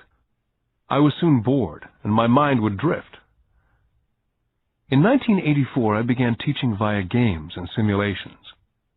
I always encouraged adult students to look at games as reflecting back to what they know and what they needed to learn. Most importantly, a game reflects back on one's behavior. It's an instant feedback system. Instead of the teacher lecturing you, the game is feeding back a personalized lecture, custom-made just for you. The friend of the woman who left later called to give me an update. She said her friend was fine and had calmed down. In her cooling-off period, she could see some relationships between the game and her life. Just like a board game, the world is always providing us with instant feedback. We could learn a lot if we tuned in more. One day, not long ago, I complained to my wife that the cleaners must have shrunk my pants. My wife gently smiled and poked me in the stomach to inform me that the pants had not shrunk. Something else had expanded. Me. The game Cash Flow was designed to give every player personal feedback. The purpose is to give you options. If you draw the boat card and it puts you into debt, the question is, now what can you do?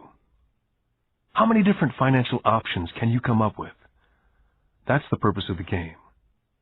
To teach players to think and create new and various financial options. I've watched this game played by more than 1,000 people. The people who get out of the rat race in the game the quickest are the people who understand numbers and have creative financial minds.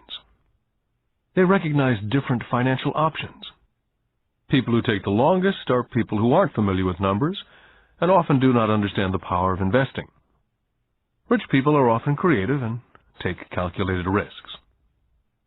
There have been people playing Cash Flow who gain lots of money in the game, but they don't know what to do with it. Most of them have not been financially successful in real life either. Everyone else seems to be getting ahead of them, even though they have money. And that's true in real life. There are a lot of people who have a lot of money and do not get ahead financially. Limiting your options is the same as hanging on to old ideas. I have a friend from high school who now works at 3 jobs. 20 years ago, he was the richest of all my classmates. When the local sugar plantation closed, the company he worked for went down with the plantation. In his mind, he had but one option, and that was the old option: work hard. The problem was, he couldn't find an equivalent job that recognized his seniority in the old company. As a result, he's overqualified for the jobs he currently has, so his salary is lower. He now works 3 jobs to earn enough to survive. I've watched people playing Cash Flow complaining that the right opportunity cards are not coming their way, so they sit there. I know people who do that in real life. They wait for the right opportunity. I've watched people get the right opportunity card and then not have enough money. Then they complain they would have gotten out of the rat race if they'd had more money. So they sit there. I know people in real life who do that also. They see all the great deals, but they have no money. And I have people pull a great opportunity card, read it out loud, and have no idea that it's a great opportunity. They have the money, the time is right, they have the card, but they can't see the opportunity staring at them. They fail to see how it fits into their financial plan for escaping the rat race.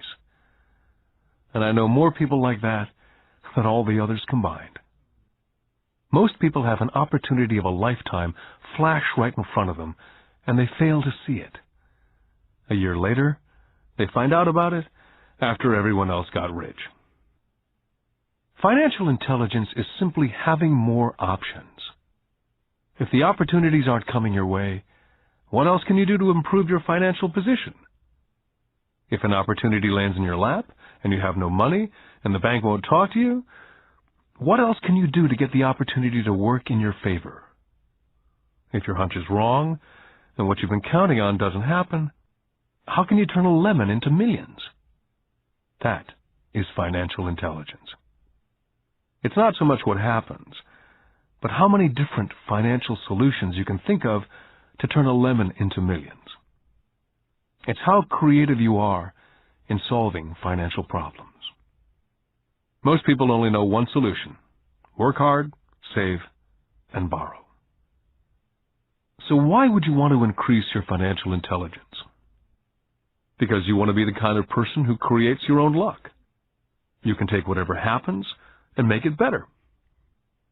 Few people realize that luck is created, just as money is. And if you want to be luckier and create money instead of working hard, then your financial intelligence is important. If you're the kind of person who's waiting for the right thing to happen, you might wait for a long time. It's like waiting for all the traffic lights to be green for 5 miles before starting the trip. As young boys, Mike and I were constantly told by my rich dad that money is not real. Rich Dad occasionally reminded us of how close we came to the secret of money on that first day we got together and began making money out of plaster of Paris. The poor and middle class work for money, he would say. The rich make money. The more real you think money is, the harder you will work for it. If you can grasp the idea that money is not real, you will grow richer faster. What is it? Was a question Mike and I often came back with. What is money if it's not real? What we agree it is, was all Rich Dad would say. The single most powerful asset we all have is our mind. If it's trained well, it can create enormous wealth in what seems to be an instant. I'll give you a simple example of creating money. In the early 1990s, the economy of Phoenix was horrible. I was watching the TV show Good Morning America when a financial planner came on and began forecasting doom and gloom. His advice was to save money. Put $100 away every month, he said, and in 40 years you will be a multimillionaire. Well, putting money away every month is a sound idea. It is one option, the option most people subscribe to. The problem is this: it blinds the person from what's really going on. They miss major opportunities for much more significant growth of their money. The world is passing them by. As I said, the economy was terrible at that time. For investors, this is the perfect market condition. A chunk of my money was in the stock market and in apartment houses. I was short of cash. Because everyone was giving stuff away, I was buying. I was not saving money, I was investing. My wife and I had more than $1 million in cash working in a market that was rising fast. It was the best opportunity to invest. The economy was terrible. I just could not pass up these small deals. Houses that were once $100,000 were now $75,000. But instead of shopping at the local real estate office, I began shopping at the bankruptcy attorney's office or the courthouse steps. In these shopping places, a $75,000 house could sometimes be bought for $20,000 or less. For $2,000, which was loaned to me from a friend for 90 days for $200, I gave an attorney a cashier's check as a down payment. While the acquisition was being processed, I ran an ad in the paper advertising a $75,000 house for only $60,000 and no money down. The phone rang hard and heavy. Prospective buyers were screened, and once the property was legally mine, all the prospective buyers were allowed to look at the house. It was a feeding frenzy. The house sold in a few minutes. I asked for a $2,500 processing fee, which they gladly handed over, and the escrow and title company took over from there. I returned the $2,000 to my friend with an additional $200. He was happy, the home buyer was happy, the attorney was happy, and I was happy. I'd sold a house for $60,000 that cost me $20,000. The $40,000 was created from money in my asset column in the form of a promissory note from the buyer. Total working time, 5 hours. During this depressed market, my wife and I were able to do 6 of these simple transactions in our spare time. While the bulk of our money was in larger properties in the stock market, we were able to create more than $190,000 in assets, notes at 10% interest, in those 6 buy, create, and sell transactions. That comes to approximately $19,000 a year income, much of it sheltered through our private corporation. Much of that $19,000 a year goes to pay for our company cars, gas, trips, insurance, dinners with clients, and other things. By the time the government gets a chance to tax that income, it's been spent on legally allowed pre-tax expenses. This was a simple example of how money is invented, created, and protected using financial intelligence. Ask yourself how long it would take to save $190,000. Would the bank pay you 10% interest on your money? And the note is good for 30 years. I hope they never pay me the $190,000. I have to pay a tax if they pay me the principal. And besides, $19,000 paid over 30 years is a little over $500,000 in income. The math is simple. You don't need algebra or calculus. I don't write much because the escrow company handles the legal transaction and the servicing of the payments. I have no roofs to fix or toilets to unplug because the owners do that. It's their house. Occasionally someone does not pay, and that's wonderful because there are late fees, or they move out and the property is sold again. The court system handles that. And it may not work in your area. The market conditions may be different, but the example illustrates how a simple financial process can create hundreds of thousands of dollars with little money and low risk. It's an example of money being only an agreement. Anyone with a high school education can do it. Yet most people won't. Most people listen to the standard advice of work hard and save money. For about 30 hours of work, approximately $190,000 was created in the asset column, and no taxes were paid. Now you may understand why I silently shake my head when I hear parents say, "My child is doing well in school and receiving a good education." It may be good, but is it adequate? I know the above investment strategy is a small one. It's used to illustrate how small can grow into big. My success reflects the importance of a strong financial foundation, which starts with strong financial education. Financial intelligence is made up of these 4 main technical skills. Number 1, financial literacy, the ability to read numbers. Number 2, investment strategies, the science of making money. Number 3, the market, supply and demand. Alexander Graham Bell gave the market what it wanted, and AT&T was born. So did Bill Gates.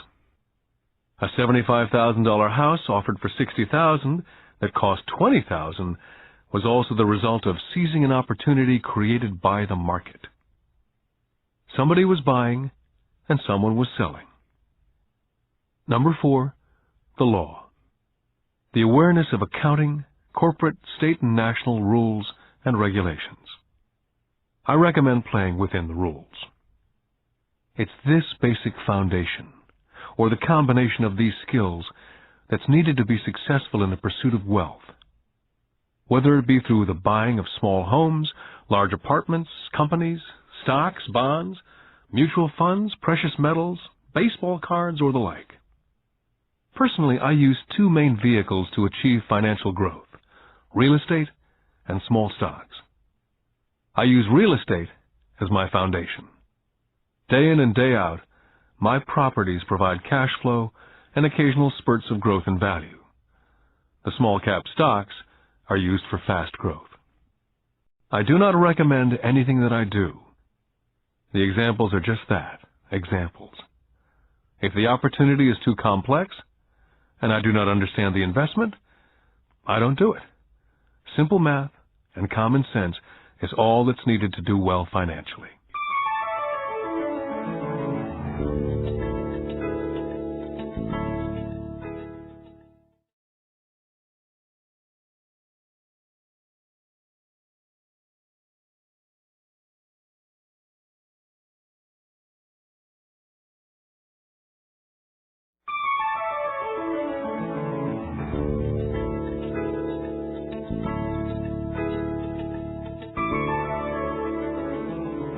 Lesson 6. Work to learn. Don't work for money. In 1995, I granted an interview with a newspaper in Singapore. The young female reporter was on time, and the interview got underway immediately. We sat in the lobby of a luxurious hotel, sipping coffee and discussing the purpose of my visit to Singapore. I was to share the platform with Zig Ziglar. He was speaking on motivation, and I was speaking on the secrets of the rich. "Someday I'd like to be a best-selling author like you," she said. I'd seen some of the articles she'd written for the paper, and I was impressed. She had a tough, clear style of writing. Her articles held a reader's interest. "You have a great style," I said in reply. "What holds you back from achieving your dream?" "My work doesn't seem to go anywhere," she said quietly. "Everyone says that my novels are excellent, but nothing happens. So I keep my job with the paper. At least it pays the bills." "Do you have any suggestions?" "Yes, I do," I said brightly. "A friend of mine here in Singapore runs a school that trains people to sell. He runs sales training courses for many of the top corporations here in Singapore. And I think attending one of his courses would greatly enhance your career." She stiffened. "Are you saying that I should go to school to learn to sell?" I nodded. "I have a master's degree in English literature. Why would I go to school to learn to be a salesperson? I'm a professional." She was now packing her briefcase forcibly. The interview was over. On the coffee table sat a copy of my first book. I picked it up as well as the notes that she jotted down in her legal pad. "Do you see this?" I said, pointing to her notes. She looked down at her notes. "What?" she said, confused. Again, I pointed deliberately to her notes. On her pad, she'd written, "Robert Kiyosaki, best-selling author." It says, best-selling author, not best-writing author.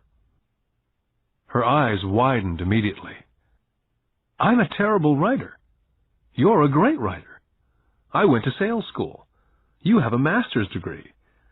Put them together and you get a best-selling author and a best-writing author." Anger flared from her eyes. "I'll never stoop so low as to learn how to sell. People like you have no business writing. I'm a professionally trained writer, and you're a salesman. It's not fair." The rest of her notes were put away, and she hurried out through the large glass doors into the humid Singapore morning. At least she gave me a fair and favorable write-up the next morning. The world is filled with smart, talented, educated, and gifted people. We meet them every day. They're all around us. I'm constantly shocked at how little talented people earn. I heard the other day that less than 5% of Americans earn more than $100,000 a year. I've met brilliant, highly educated people who earn less than $20,000 a year. A business consultant who specializes in the medical trade was telling me how many doctors, dentists, and chiropractors struggle financially. All this time, I thought that when they graduated, the dollars would pour in. It was this business consultant who gave me the phrase, "They are one skill away from great wealth." What this phrase means is that most people need only to learn and master one more skill, and their income would jump exponentially. I have mentioned before that financial intelligence is a synergy of accounting, investing, marketing, and law. Combine these 4 technical skills, and making money with money is easier. When it comes to money, the only skill most people know is to work hard. The classic example of a synergy of skills was that young writer for the newspaper. If she diligently learned the skills of sales and marketing, her income would jump dramatically. If I were her, I would take some courses in advertising copywriting as well as sales. Then instead of working at the newspaper, I would seek a job at an advertising agency. Even if it were a cut in pay, she'd learn how to communicate in shortcuts that are used in successful advertising. She also would spend time learning public relations, an important skill. She would learn how to get millions in free publicity. Then at night and on weekends, she could be writing her great novel. When it was finished, she'd be better able to sell her book. Then in a short while, she could be a best-selling author. When I graduated from the U.S. Merchant Marine Academy in 1969, my educated dad was happy. Standard Oil of California had hired me for its oil tanker fleet. I was a third mate, and the pay was low compared with my classmates, but it was okay for a first real job after college. My starting pay was about $42,000 a year, including overtime, and I only had to work for 7 months. I had 5 months of vacation. If I'd wanted to, I could have taken the run to Vietnam with a subsidiary shipping company and easily doubled my pay instead of taking the 5 months vacation. I had a great career ahead of me, yet I resigned after 6 months with the company and joined the Marine Corps to learn how to fly. My educated dad was devastated. Rich Dad congratulated me. In school and in the workplace, the popular opinion is the idea of specialization. That is, in order to make more money or get promoted, you need to specialize. That is why medical doctors immediately begin to seek a specialty, such as orthopedics or pediatrics. The same is true for accountants, architects, lawyers, pilots, and others. My educated dad believed in the same dogma. That's why he was thrilled when he eventually achieved his doctorate. He often admitted that schools reward people who study more and more about less and less. Rich Dad encouraged me to do exactly the opposite. You want to know a little about a lot, was his suggestion. That's why for years I worked in different areas of his companies. For a while I worked in his accounting department. Although I would probably never have been an accountant, he wanted me to learn via osmosis. Rich Dad knew I would pick up jargon and a sense of what's important and what's not. I also worked as a busboy and construction worker, as well as in sales, reservations, and marketing. He was grooming Mike and me. That's why he insisted we sit in on the meetings with his bankers, lawyers, accountants, and brokers. He wanted us to know a little about every aspect of his empire. Educated Dad thought I went to school to learn to be a ship's officer. Rich Dad knew that I went to school to study international trade. So as a student, I made cargo runs navigating large freighters, oil tankers, and passenger ships to the Far East and the South Pacific. Rich Dad emphasized that I stay in the Pacific instead of taking ships to Europe, because he knew that the emerging nations were in Asia, not Europe. While most of my classmates, including Mike, were partying at their fraternity houses, I was studying trade, people, business styles and cultures in Japan, Taiwan, Thailand, Singapore, Hong Kong, Vietnam, Korea, Tahiti, Samoa, and the Philippines. I also was partying, but it was not in any frat house. I grew up rapidly. Educated Dad could not understand why I decided to quit and join the Marine Corps. I told him I wanted to learn to fly, but really I wanted to learn to lead troops. Rich Dad explained to me that the hardest part of running a company is managing people. He'd spent 3 years in the Army. My educated dad was draft exempt. Rich Dad told me of the value of learning to lead men into dangerous situations. Leadership is what you need to learn next, he said. If you're not a good leader, you'll get shot in the back, just like they do in business. Returning from Vietnam in 1973, I resigned my commission, even though I loved flying. I found a job with Xerox Corporation. I joined it for one reason, and it was not for the benefits. I was a shy person, and the thought of selling was the most frightening subject in the world. Xerox is one of the best sales training programs in America. Rich Dad was proud of me. My educated dad was ashamed. Being an intellectual, he thought that salespeople were below him. I worked with Xerox for 4 years until I overcame my fear of knocking on doors and being rejected. Once I could consistently be in the top 5 in sales, I again resigned and moved on, leaving behind another great career with an excellent company. In 1977, I formed my first company. Rich Dad had groomed Mike and me to take over companies, so I now had to learn to form them and put them together. My first product, the nylon and Velcro wallet, was manufactured in the Far East and shipped to a warehouse in New York, near where I had gone to school. My formal education was complete, and it was time to test my wings. If I failed, I went broke. Rich Dad thought it best to go broke before 30. You still have time to recover, was his advice. On the eve of my 30th birthday, my first shipment left Korea for New York. Today, I still do business internationally, and as my rich dad encouraged me to do, I keep seeking the emerging nations. Today, my investment company invests in South America, Asia, Norway, and Russia. There's an old cliché that goes, JOB is an acronym for just over broke. And unfortunately, I would say that the saying applies to millions of people. Because school does not think financial intelligence is an intelligence, most workers live within their means. They work and they pay bills. There's another horrible management theory that goes, workers work hard enough to not be fired, and owners pay just enough so that workers won't quit. And if you look at the pay scales of most companies, again I would say there is a degree of truth in that statement. The net result is that most workers never get ahead. They do what they've been taught to do. Get a secure job. Most workers focus on working for pay and benefits that reward them in the short term, but is often disastrous in the long run.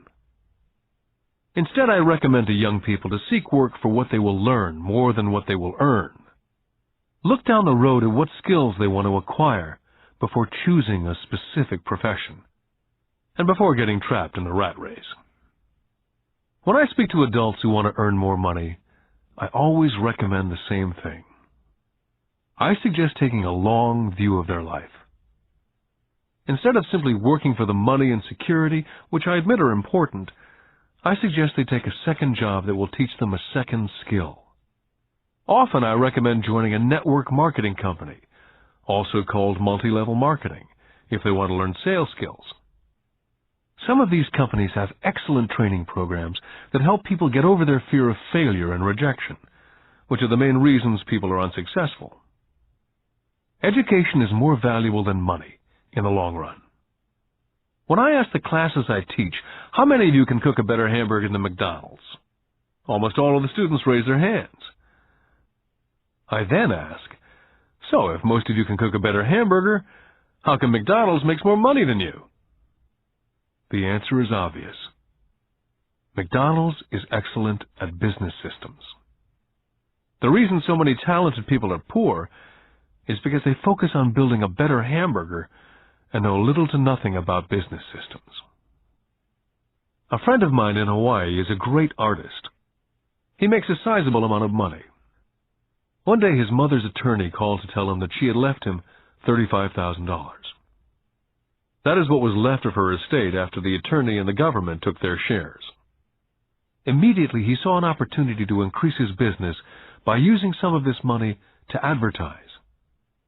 2 months later, his first 4-color full-page ad appeared in an expensive magazine that targeted the very rich. The ad ran for 3 months. He received no replies from the ad, and all of his inheritance is now gone. He now wants to sue the magazine for misrepresentation. This is a common case of someone who can build a beautiful hamburger but knows little about business. When I asked him what he'd learned, his only reply was that advertising salespeople are crooks. I then asked him if he'd be willing to take a course in sales and a course in direct marketing. His reply, "I don't have the time, and I don't want to waste my money." The world is filled with talented poor people. All too often they're poor or struggle financially or earn less than they're capable of, not because of what they know, but because of what they do not know. They focus on perfecting their skills at building a better hamburger rather than the skills of selling and delivering the hamburger. Maybe McDonald's does not make the best hamburger, but they are the best at selling and delivering a basic average burger. Poor Dad wanted me to specialize. That was his view on how to be paid more. Rich Dad advised that Mike and I groom ourselves. Many corporations do the same thing. They find a young, bright student out of business school and begin grooming that person to someday take over the company. So these bright young employees do not specialize in one department. They're moved from department to department to learn all the aspects of business systems. The rich often groom their children or the children of others. By doing so, their children gain an overall knowledge of the operations of the business and how the various departments interrelate. For the World War II generation, it was considered bad to skip from company to company. Today, it's considered smart. Since people will skip from company to company rather than seek greater specialization, why not seek to learn more than earn? In the short term, it may earn you less. In the long term, it will pay off in large dividends. The main management skills needed for success are the management of cash flow, the management of systems, including yourself and time with family, and the management of people. The most important specialized skills are sales and understanding marketing. It's the ability to sell, therefore to communicate to another human being, be it a customer, employee, boss, spouse, or child, that is the base skill of personal success. It is communication skills such as writing, speaking, and negotiating that are crucial to a life of success. It's a skill that I work on constantly, attending courses or buying educational tapes to expand my knowledge. Rich Dad encouraged Mike and me to know a little about a lot. He encouraged us to work with people smarter than we were, and to bring smart people together to work as a team. Today it would be called a synergy of professional specialties. Today I meet ex-school teachers earning hundreds of thousands of dollars a year. They earn that much because they have specialized skills in their field, as well as other skills. They can teach as well as sell and market. I know of no other skills to be more important than selling as well as marketing. The skills of selling and marketing are difficult for most people, primarily due to their fear of rejection. The better you are at communicating, negotiating, and handling your fear of rejection, the easier life is. Just as I advise that newspaper writer who wanted to become a best-selling author, I advise anyone else today. Being technically specialized has its strengths as well as its weaknesses. I have friends who are geniuses, but they cannot communicate effectively with other human beings. And as a result, their earnings are pitiful. I advise them to just spend a year learning to sell. And even if they earn nothing, their communication skills will improve. And that is priceless. Getting started. I wish I could say acquiring wealth was easy for me, but it wasn't. So in response to the question, how do I start, I offer the thought process I go through on a day-by-day basis. It really is easy to find great deals. I promise you that. It's just like riding a bike. After a little wobbling, it's a piece of cake. But when it comes to money, it's the determination to get through the wobbling that's a personal thing. To find million-dollar deals of a lifetime requires us to call on our financial genius. I believe that each of us has a financial genius within us. The problem is, our financial genius lies asleep, waiting to be called upon. It lies asleep because our culture has educated us into believing that the love of money is the root of all evil, It's encouraged us to learn a profession so we can work for money, but failed to teach us how to have money work for us. It taught us not to worry about our financial future. Our company or the government would take care of us when our working days are over. However, it's our children, educated in the same school system, who will end up paying for it. The message is still to work hard, earn money, and spend it. And when we run short, we can always borrow more. Unfortunately, 90% of the Western world subscribes to the above dogma simply because it's easier to find a job and work for money. If you're not one of the masses, I offer you the following 10 steps to awaken your financial genius. I simply offer you the steps I have personally followed. If you want to follow some of them, great. If you don't, make up your own. Your financial genius is smart enough to develop its own list. Step number 1. I need a reason greater than reality. If you ask most people if they would like to be rich or financially free, they would say yes. But then reality sets in. The road seems too long with too many hills to climb. It's easier just to work for money and hand the excess over to your broker. A reason or a purpose is a combination of wants and don't wants. When people ask me what my reason for wanting to be rich is, it's a combination of deep emotional wants and don't wants. I will list a few. First, the don't wants, for they create the wants. I don't want to work all my life. I don't want what my parents aspired for, which was job security and a house in the suburbs. I don't like being an employee. Now the wants. I want to be free to travel the world and live in a lifestyle I love. I want to be young when I do this. I want to simply be free. I want control over my time and my life. I want money to work for me. Those are deep-seated emotional reasons. What are yours? As I said, I wish I could say it was easy. It wasn't. But it wasn't hard either. But without a strong reason or purpose, anything in life is hard. Step number 2. I choose daily.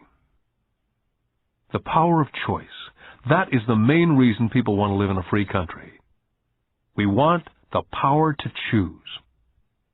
Financially, with every dollar we get in our hands, we hold the power to choose our future to be rich, poor, or middle class. Our spending habits reflect who we are. Poor people simply have poor spending habits. Most people choose not to be rich. For 90% of the population, being rich is too much of a hassle. So they invent sayings that go, "I'm not interested in money," or "I'll never be rich," or "I don't have to worry, I'm still young," or "When I make some money, then I'll think about my future," or "My wife handles the finances." The problem with those statements is they rob the person who chooses to think such thoughts of two things. One is time, which is your most precious asset, and 2 is learning. Just because you have no money, it shouldn't be an excuse to not learn. But that is a choice we all make daily, the choice of what we do with our time, our money, and what we put in our heads. That is the power of choice. All of us have choice. I just choose to be rich, and I make that choice every day. Step number 3. Choose friends carefully. First of all, I do not choose my friends by their financial statements. I have friends who have actually taken the vow of poverty, as well as friends who earn millions every year. The point is, I learn from all of them, and I consciously make the effort to learn from them. But there's one distinction that I'd like to point out. I've noticed that my friends with money talk about money, and I do not mean brag. They're interested in the subject, so I learn from them and they learn from me. My friends whom I know are in dire straits financially do not like talking about money, business, or investing. They often think it rude. So I also learn from my friends who struggle financially. I find out what not to do. Step number 4. Master a formula and then learn a new one. In order to make bread, every baker follows a recipe, even if it's only held in their head. The same is true for making money. That's why money is often called dough. When it comes to money, the masses generally have one basic formula they learned in school, and that is work for money. The formula I see that is predominant in the world is that every day millions of people get up and go to work, earn money, pay bills, balance checkbooks, buy some mutual funds, and go back to work. That is the basic formula or recipe. If you're tired of what you're doing or you're not making enough, it's simply a case of changing the formula via which you make money. Years ago, when I was 26, I took a weekend class called How to Buy Real Estate Foreclosures. I learned a formula. The next trick was to have the discipline to actually put into action what I had learned. That is where most people stop. For 3 years while working for Xerox, I spent my spare time learning to master the art of buying foreclosures. I've made several $1 million using that formula, but today it's too slow, and too many other people are doing it. So after I mastered that formula, I went in search of other formulas. For many of the classes, I did not use the information I learned directly, but I always learned something new. Step number 5. Pay yourself first. The power of self-discipline. If you cannot get control of yourself, do not try to get rich. You might first want to join the Marine Corps or some religious order, so you can get control of yourself. It makes no sense to invest, make money, and blow it. It's the lack of self-discipline that causes most lottery winners to go broke soon after winning millions. It's the lack of self-discipline that causes people who get a raise to immediately go out and buy a new car or take a cruise.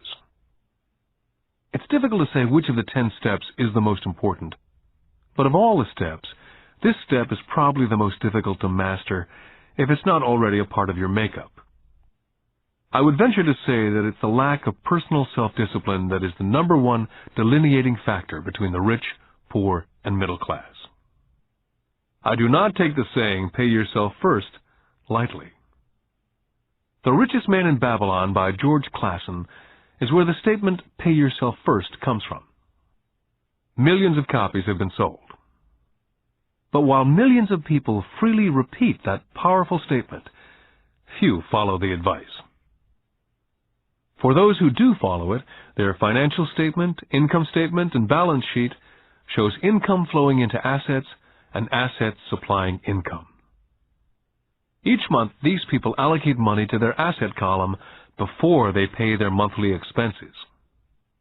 Although millions of people have read Clason's book and understand the words pay yourself first, in reality they pay themselves last. Now I can hear the howls from those of you who sincerely believe in paying your bills first. And I can hear all the responsible people who pay their bills on time. I'm not saying be irresponsible and not pay your bills. All I'm saying is do what the program says, which is pay yourself first. The reason I don't have high credit card debt and doodad debt is because I want to pay myself first. Although I pay my bills last, I am financially astute enough to not get into a tough financial situation. To ensure paying yourself first, don't get into large debt positions that you have to pay for. Keep your expenses low. Build up assets first. Then, buy the big house or a nice car. Being stuck in the rat race is not intelligent. And when you come up short, let the pressure build and don't dip into your savings or investments. Use the pressure to inspire your financial genius to come up with new ways of making more money and then pay your bills. You will have increased your ability to make more money as well as your financial intelligence. Step number 6. Pay your brokers well. I often see people posting a sign in front of their house that says, for sale by owner. Or I see on TV today many people claiming to be discount brokers. My rich dad taught me to take the opposite tack. He believed in paying professionals well, and I have adopted that policy also. Today I have expensive attorneys, accountants, real estate brokers, and stockbrokers. Why? Because if, and I do mean if, the people are professionals, their services should make you money. And the more money they make, the more money I make. We live in an information age. Information is priceless. A good broker should provide you with information as well as take the time to educate you as to its meaning. Step number 7. Be an Indian giver. This is the power of getting something for nothing. When the first white settlers came to America, they were taken aback by a cultural practice some American Indians had. For example, if a settler was cold, the Indian would give the person a blanket. Mistaking it for a gift, the settler was often offended when the Indian asked for it back. The Indians also got upset when they realized the settlers did not want to give it back. That is where the term Indian giver came from. A simple cultural misunderstanding. In the world of the asset column, being an Indian giver is vital to wealth. The sophisticated investor's first question is, how fast do I get my money back? They also want to know what they get for free, also called a piece of the action. That is why the ROI, or return of and on investment, is so important. Frequently, my broker will call me and recommend I move a sizable amount of money into the stock of a company that he feels is just about to make a move that will add value to the stock, like announcing a new product. I will move my money in for a week to a month while the stock moves up. Then I pull my initial dollar amount out and stop worrying about the fluctuations of the market because my initial money is back and ready to work on another asset. So my money goes in and then it comes out, and I own an asset that was technically free. Step number 8. Assets buy luxuries. As I said in the section, pay yourself first. If a person cannot master the power of self-discipline, it's best not to try to get rich. For while the process of developing cash flow from an asset column in theory is easy, it's the mental fortitude of directing money that's hard. Due to external temptations, it's much easier in today's consumer world to simply blow it out of the expense column. Because of weak mental fortitude, that money flows into the paths of least resistance. That is the cause of poverty and financial struggle. I love my luxuries as much as anyone else. The difference is, some people buy their luxuries on credit. It's the keep up with the Joneses trap. I use the income from my assets to buy my luxuries. When I wanted to buy a Porsche, the easy road would have been to call my banker and get a loan. Instead of choosing to focus in the liability column, I chose to focus in the asset column. As a habit, I use my desire to consume to inspire and motivate my financial genius to invest. Too often today, we focus on borrowing money to get the things we want, instead of focusing on creating money. One is easier in the short term, but harder in the long term. It's a bad habit that we as individuals and as a nation have gotten into. Remember, the easy road often becomes hard, and the hard road often becomes easy. The earlier you can train yourself and those you love to be masters of money, the better. Money is a powerful force. Unfortunately, people use the power of money against them. If your financial intelligence is low, money will run all over you. It will be smarter than you. If money is smarter than you, you will work for it all your life. Step number 9. The need for heroes. When I was a kid, I greatly admired Willie Mays, Hank Aaron, Yogi Berra. They were my heroes. As a kid playing Little League, I wanted to be just like them, I treasured their baseball cards. I wanted to know everything about them. I knew the stats, the RBI, the ERAs, their batting averages, how much they got paid, and how they came up from the minors. I wanted to know everything because I wanted to be just like them. Every time, as a 9 or 10-year-old kid, when I stepped up to bat or played first base or catcher, it wasn't me. I was Yogi or Hank. It's one of the most powerful ways we learn that we often lose as adults. We lose our heroes. We lose our naivete. I have new heroes as I grow older. I have golf heroes such as Peter Jacobsen, Fred Couples, and Tiger Woods. I copy their swings and do my best to read everything I can about them. I also have heroes such as Donald Trump, Warren Buffett, Peter Lynch, George Soros, and Jim Rogers. In my older years, I know their stats, just like I knew the ERAs and RBI of my baseball heroes. I follow what Warren Buffett invests in and read anything I can about his point of view on the market. I read Peter Lynch's book to understand how he chooses stocks. And I read about Donald Trump, trying to find out how he negotiates and puts deals together. Just as I was not me when I was up to bat, when I'm in the market or I'm negotiating a deal, I am subconsciously acting with the bravado of Trump. Or when analyzing a trend, I look at it as though Peter Lynch were doing it. By having heroes, we tap into a tremendous source of raw genius. But heroes do more than simply inspire us. Heroes make things look easy. It's the making it look easy that convinces us to want to be just like them. If they can do it, so can I. Step number 10. Teach and you shall receive. Both of my dads were teachers. My rich dad taught me a lesson I've carried all my life, and that was the necessity of being charitable or giving. My educated dad gave a lot by the way of time and knowledge, but almost never gave money. As I said, he usually said that he would give when he had some extra money. Of course, there was rarely any extra. My rich dad gave money as well as education. He believed firmly in tithing. If you want something, you first need to give, he would always say. When he was short of money, he simply gave money to his church or to his favorite charity.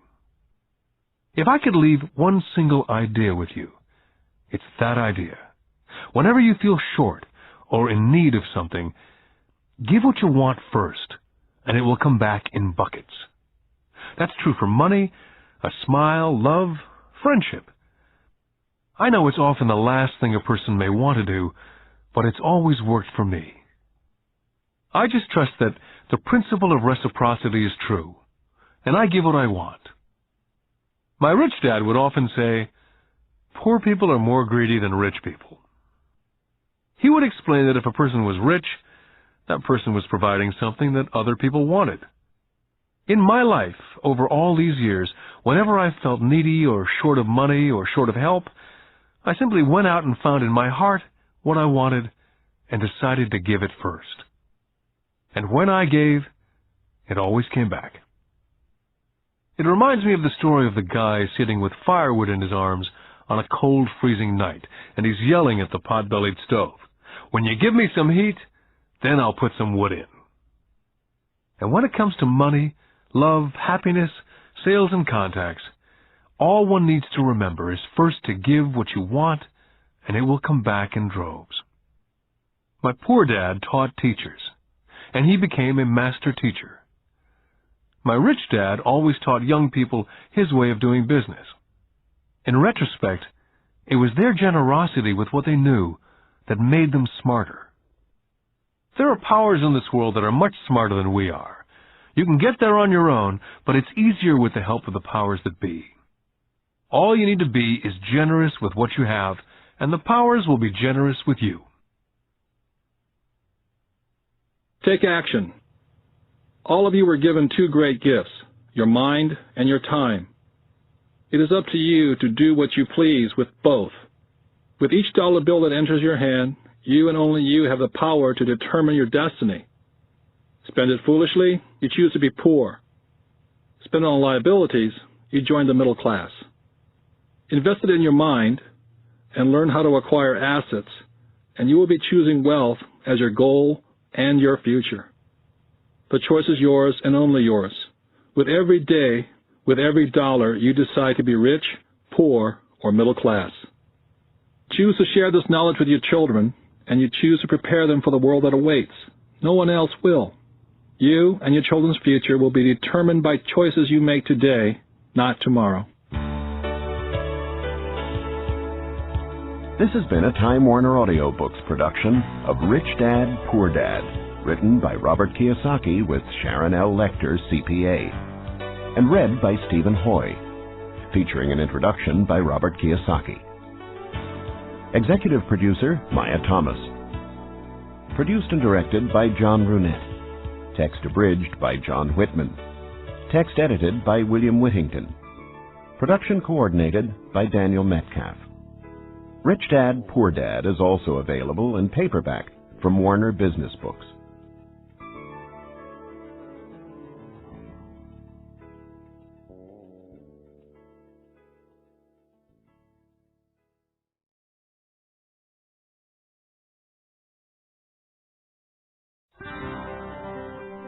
Here's a sample from audio bestseller Rich Dad's Cash Flow Quadrant, a guide to financial freedom, written by Robert T. Kiyosaki with Sharon L. Lecter, CPA. When people ask why Kim and I were homeless back in 1985, I tell them it was because of what my rich dad taught me about money. For me, money is important, yet I did not want to spend my life working for it. That is why I did not want a job. If we were going to be responsible citizens, Kim and I wanted to have our money work for us rather than spend our lives physically working for money. That is why the cash flow quadrant is so important. It distinguishes between the different ways in which money is generated. There are ways of being responsible and creating money other than physically working for it. But in order to embrace wealth, it is essential to understand your relation to it. My highly educated dad had a strong belief that the love of money was evil, that to profit excessively meant you were greedy. He often said, "I'll never be rich," or "investing is risky," or "money isn't everything." My rich dad had a different point of view. He thought it foolish to spend your life working for money and pretend that money was not important. Rich Dad believed that life was more important than money, but money was important for supporting life. He often said, "You only have so many hours a day, and you can only work so hard. So why work hard for money? Learn to have money, and people work hard for you, and you can be free to do the things that are important." To my rich dad, what was important was to have lots of time to raise his kids, to have money to donate to charities and projects he supported, to bring jobs and financial stability to the community, to have time and money to take care of his health, and to be able to travel the world with his family. "Those things take money," said Rich Dad. "That is why money is important to me. Money is important, but I don't want to spend my life working for it." It was my rich dad who often referred to the cash flow quadrant when I was a young boy. He would explain to me the difference between someone who was successful on the left side versus the right side. Having two dynamic and successful father figures around me gave meaning to what each was saying. But it was what they were doing that allowed me to begin to notice the differences between the ES side of the quadrant and the BI side. One painful lesson I experienced as a young boy was simply how much time one dad had available to spend with me versus the other. As the success and prominence of both dads grew, it was obvious that one dad had less and less time to spend with his wife and 4 children.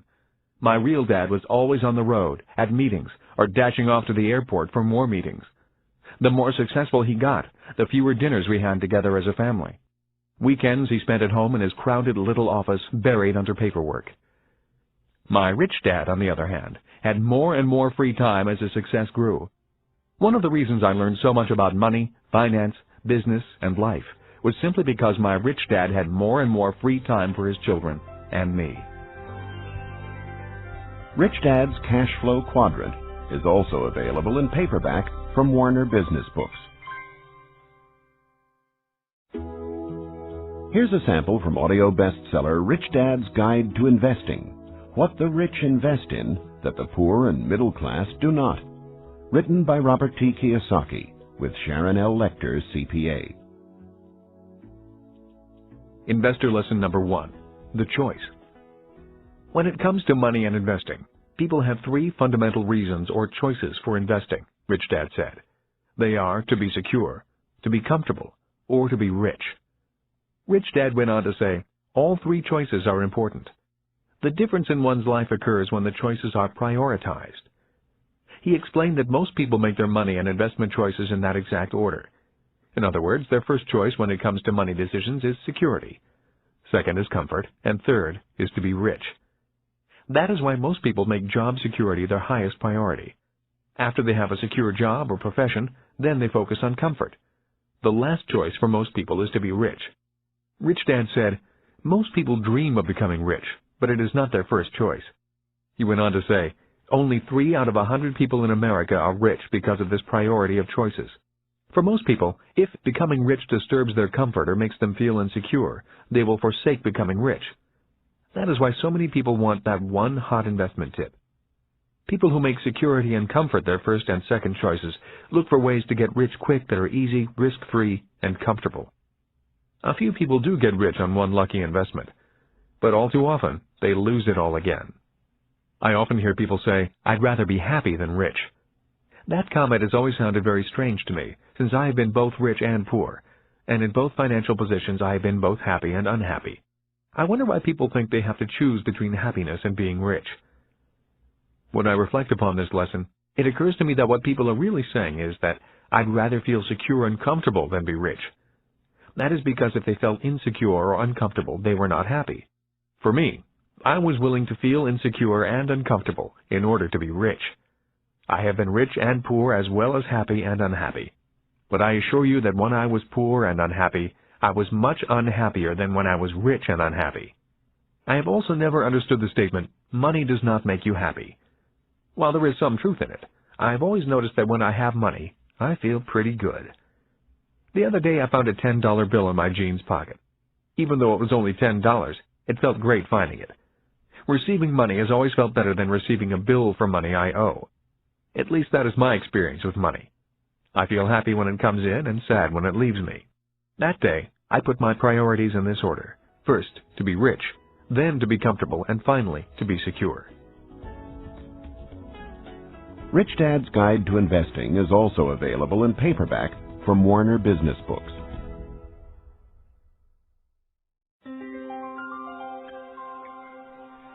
Here's a sample from Rich Dad's Rich Kid, Smart Kid, giving your children a financial head start. The latest book from the New York Times best-selling authors Robert T. Kiyosaki and Sharon L. Lecter, CPA. When I was a little boy, my rich dad often said, money is an idea. He would go on to say, money can be anything you want it to be. If you say, I'll never be rich, then the chances are you'll never be rich. If you say, I can't afford it, then chances are you can't. My smart dad said much the same about education. Is it possible that every child is born with the potential to be rich and smart? This program is about fostering and preserving that possibility. Both my dads were great teachers. Both men were smart men.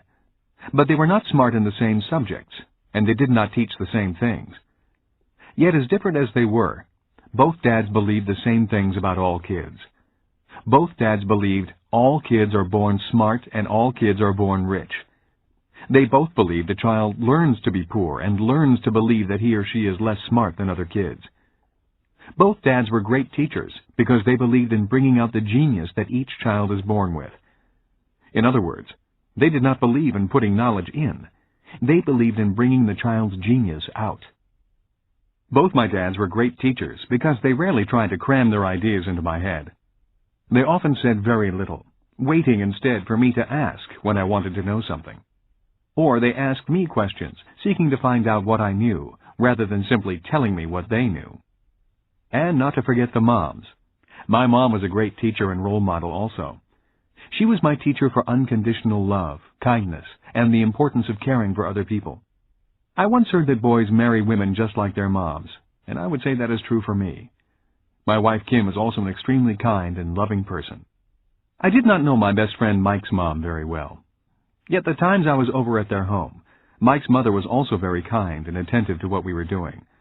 Although a very private person, she was always interested in what Mike and I were learning at school and in the business. I could tell she was a great life partner for Mike's dad. Although I did not know her very well, I learned from her the importance of listening to others, letting others talk, and being respectful of the ideas of others, even if they clash with your ideas. She was a great communicator in a very quiet way. Lessons from my mom and dad.